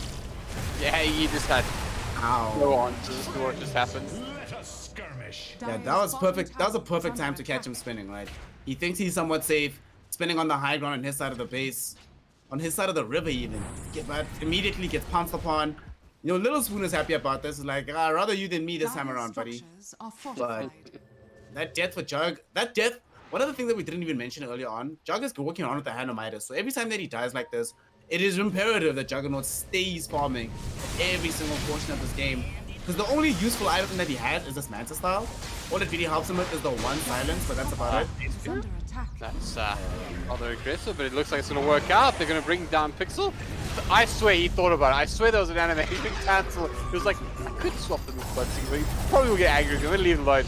But looks like they're not backing out. Yeah, Bandai on the sides. Going to go in with the help of Nemi, and they finally engage onto Jakiro. They brought him down. Omnistash going wild at the moment, but they all grouped up together, so he wasn't able to pick up a kill. So to speak, he realized he has to back off, but then it will be a support for a support. I will say the advantage definitely towards Apes here, because their ultis are ready to rumble. Yep. Much slower cooldowns on their ultimates. They can get back in action very quickly. It was actually a beautiful moment watching them all bunch together to balance out the damage from the Omni Slash. It really felt like at that moment they were channeling their name. They were like, Apes, get together, we be strong. And they survived the fight. They back away. This is looking so good for them, and it's looking very clean as well. And one of the big things now is that without Omni Slash, right? Honestly, Omni Slash and Nimbus Cloud, which were both used there, are the only things that really make them have a bit of pause towards any aggressive moments. And with GG Slash on cooldown for another 90 seconds, Apes Together Strong could potentially look towards clearing out this bottom tier 2 as well. Can we just agree from what you just said that Apes Together Strong are actually the Power Rangers now? And that Nemi is the Green Ranger. But Nemi's out here being Tommy. Yeah, he's a Green Ranger, man. Everyone knows the Green Ranger is the best. He got the little golden thing around his With neck. that little, with the amulet, the flute and I'm everything. sure it meant something. Like, I'm not going into the history of Power Rangers now, but I did watch a YouTube documentary on it once, and like, it's actually kind of amazing how they just literally took footage from another series and were like, "You made this? Well, we added English actors to it, and now we made this. Now it's ours, buddy. You know, good times. I used to be obsessed with Power Rangers as a kid. It was good times. Can 5-stack make their creature grow? They're going to scout out everything that's going on with the ulti from Zeus, and in goes Circus Freak on the front line. Beautiful ulti by 8. Will get a beautiful ulti follow-up from the Jakiro, but the swap does come in defensively this time. It does mean that they're going to lose Vengeful Spirit as well. Nothing in it. Wagyu needs out. He realizes that this fight is not the one for them, and yeah, they did that without even Omni Slash, man. That's and that was a good moment. But they had to commit the Thunder God's Wrath, they had to commit the ultimate from Clock, they had to commit the Wrath of Nature, the Macro Pyre, everything. And the worst part about it, right, isn't necessarily what they had to commit to get those 2 support kills, is that didn't really change their positioning on the map. They're just sort of pushing out bottom, but they're not really doing anything more off of the back of this. Banzai Blast is still farming just as well. You know, Wagyu managed to escape that fight with the newly delivered Guardian Greaves. Actually, in a very similar set of events that what happened in the previous game when he kept the Spectre alive with the impromptu Greaves delivery. And of course, Nemi is just doing Nemi things, well on the way towards picking up BKB. I don't know, and I kind of felt like 5-stack would be questioning, was that the best use of our time? Especially because we brought the Juggernaut along. If Jug was off elsewhere farming, that might have been different, but with him having to be there. Yeah, if they didn't bring Juggernaut, they probably died, right? So, wow, Circus Freak. So let's paint a picture for you all. Your name is Little Spoon. You haven't had the best time. There's a green Power Ranger that's been harassing you for the majority of the game. You've definitely made your life unpleasant. You decide that whilst you're low in mana, you're going to right-click some creeps. And then, first what happens is a carry just walks by, drives by, and is like, listen, you see these creeps? They're my creeps. They're mine now, bro. And then whilst you're right-clicking the next set of creeps, Aspia decides that his ulti needs to be cast and kills those from you. So, honestly, Little Spoon is just... I actually don't think he's in base to regain his mana. He's just sitting there, AFK, hands in his head, just... He's on some hello darkness, my old friend. Hating life. It's been a rough one for him. He's gonna get this guard off. His KDA is an interesting number right now, 665. We'll see. He's trying to make it into the pure magic number. But the struggles, I think one of the main reasons why he had to scout with that ultimate is like, yeah, they've all been on map for a bit too long, and normally when they're on map, one of us dies. And here we go now. Banzai Blast has the full Abyssal Blade. So now we have the mass amount of damage, we have some lockdown. And he's actually just going to try to use this very early on. He gets scouted though, moving around bottom underneath this observer ward. So, Ace-Beard? Ace-Beard, dog. Would it be the first time that somebody on this map has been snoozing? I mean, I cast your mind back to that filthy Venomancer. Filthy hero. So is there any interesting item selections or anything that you think is worthy of our time? Yeah, well, there's 2 things that I think are very worthy of our time. The first one is that on the side of Apes Together Strong, look at what these 2 supports are doing, right, to deal with Clockwork and with Zeus. The 2 things that, whenever I see Zeus or Clockwork, I always ask myself, why don't the supports build 4-staff? And we see 4-staff complete for Pixel Shadow, and SOS has a full 4-staff as well. So they have 2 amazing ways to help deal with the pressure from those 2 heroes. They also have a great way to try and get far away from the Juggernaut Omni Slash.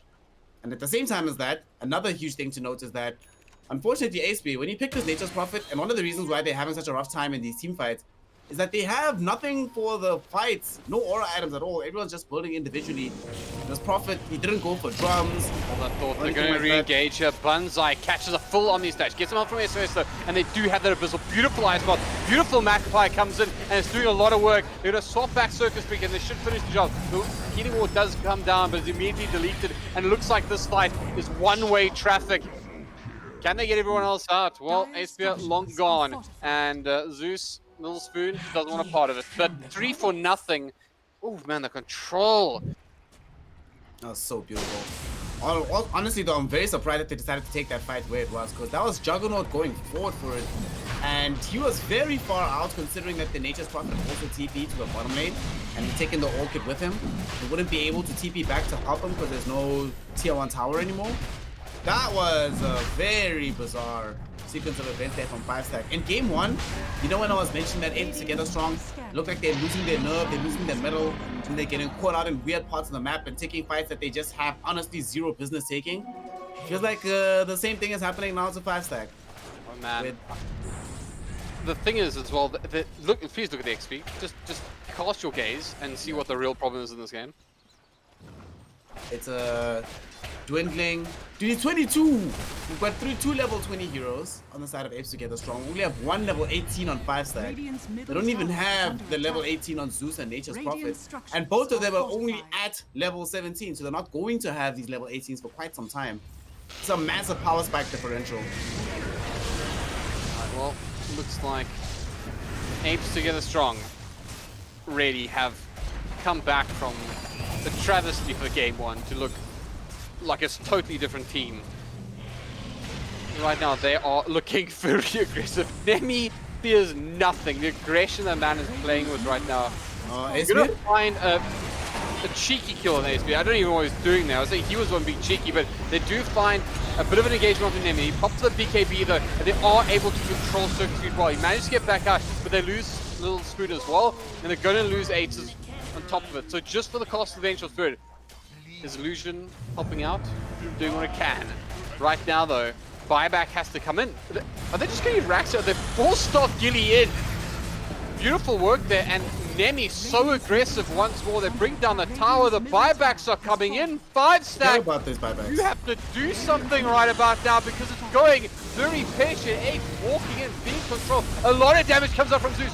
Bandai on the front lines. He's got the Aegis. He's standing his ground. He's doing work. He's doing damage.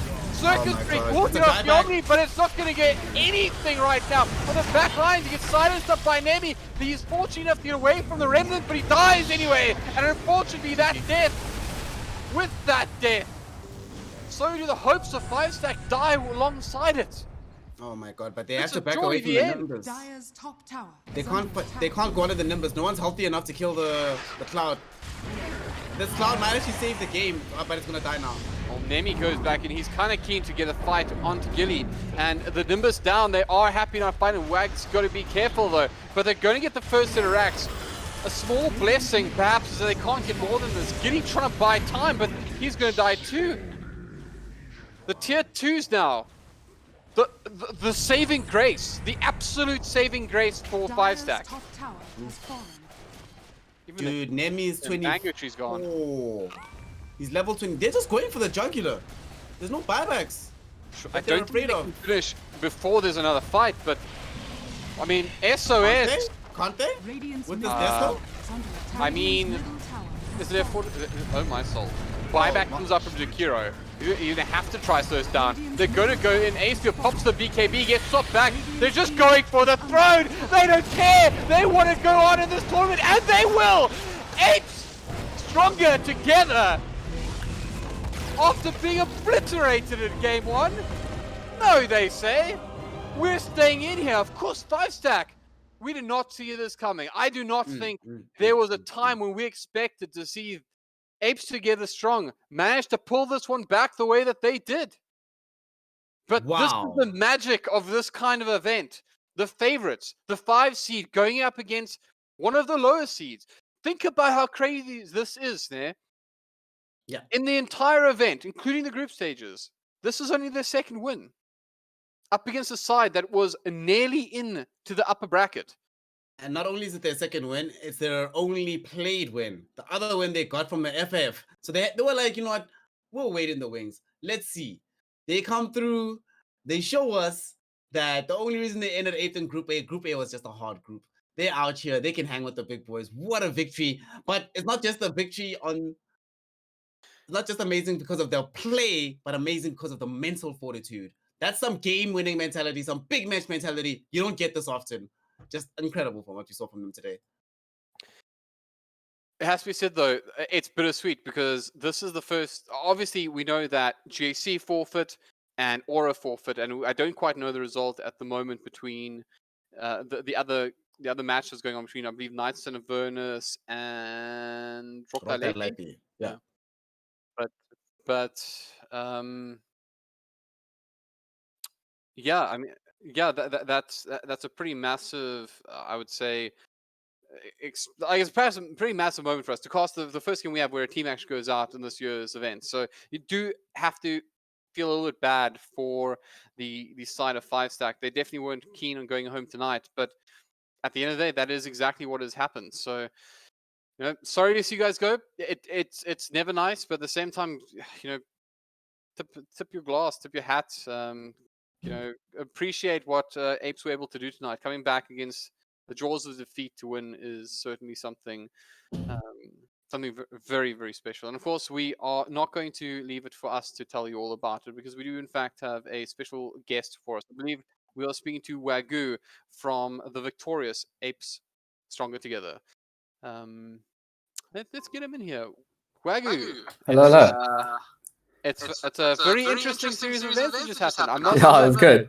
We did not see you guys managing to pull the one back after the first matchup, but man, did you? How does that feel? It feels good. It feels good. I think the burning question for us, I mean, firstly, I think we should congratulate you. What a fantastic comeback. But what was it like? Game 1 goes down. It's definitely you know, a game that I think was one-sided in the end. What happened between Game 1 and Game 2? I think a lot of us haven't played for a while. It's been exams and stuff. I think we're a little bit rusty.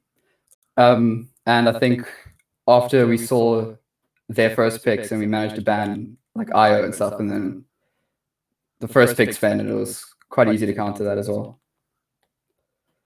Right. I mean, so you think it was really a drafting thing? I mean, I think we were a little bit skeptical of your second draft, if I'm perfectly honest. We didn't feel like you had like count. I mean, the count initiation. We saw the DK pickup, and we said that DK needs to shine, and then he did.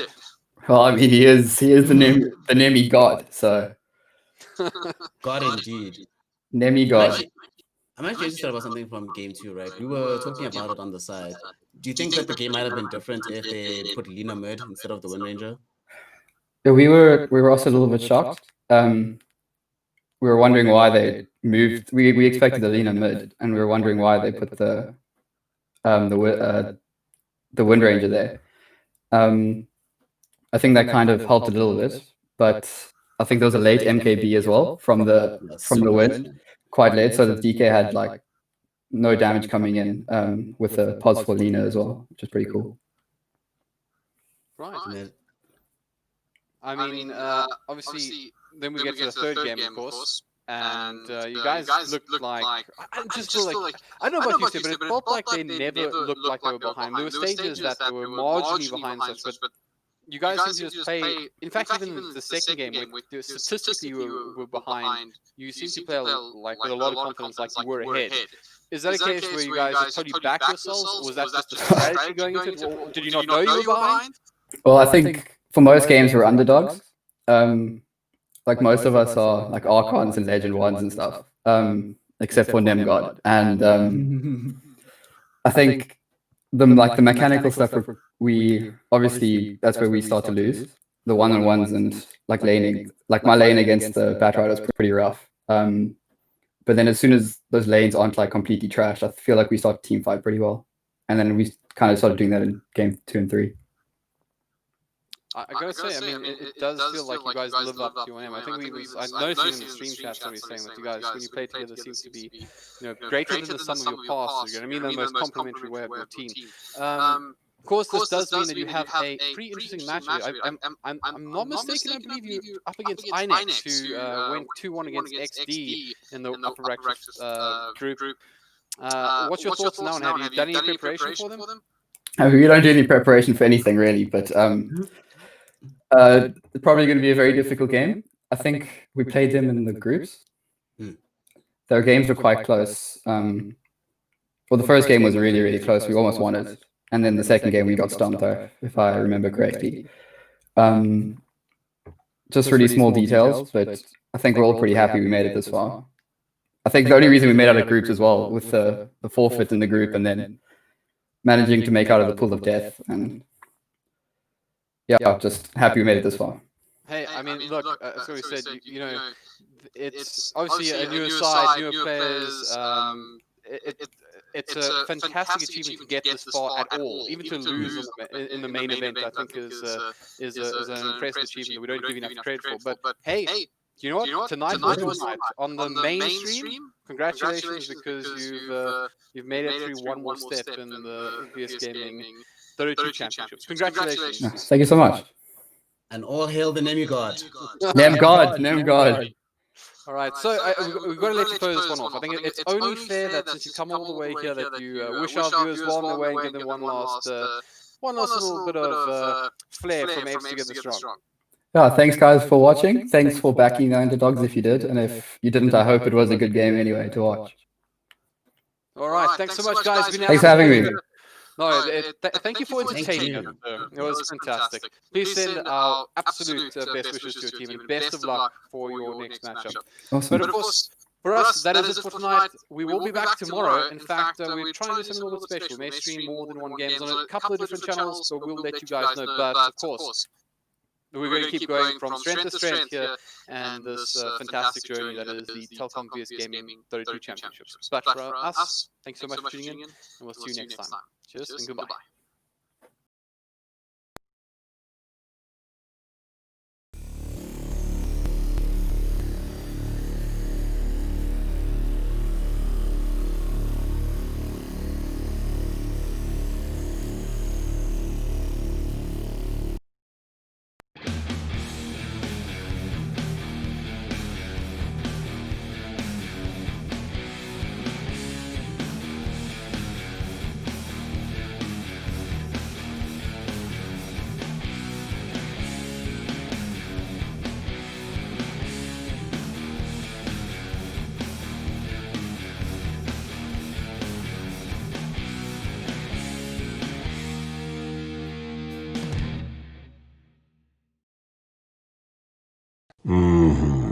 Yeah.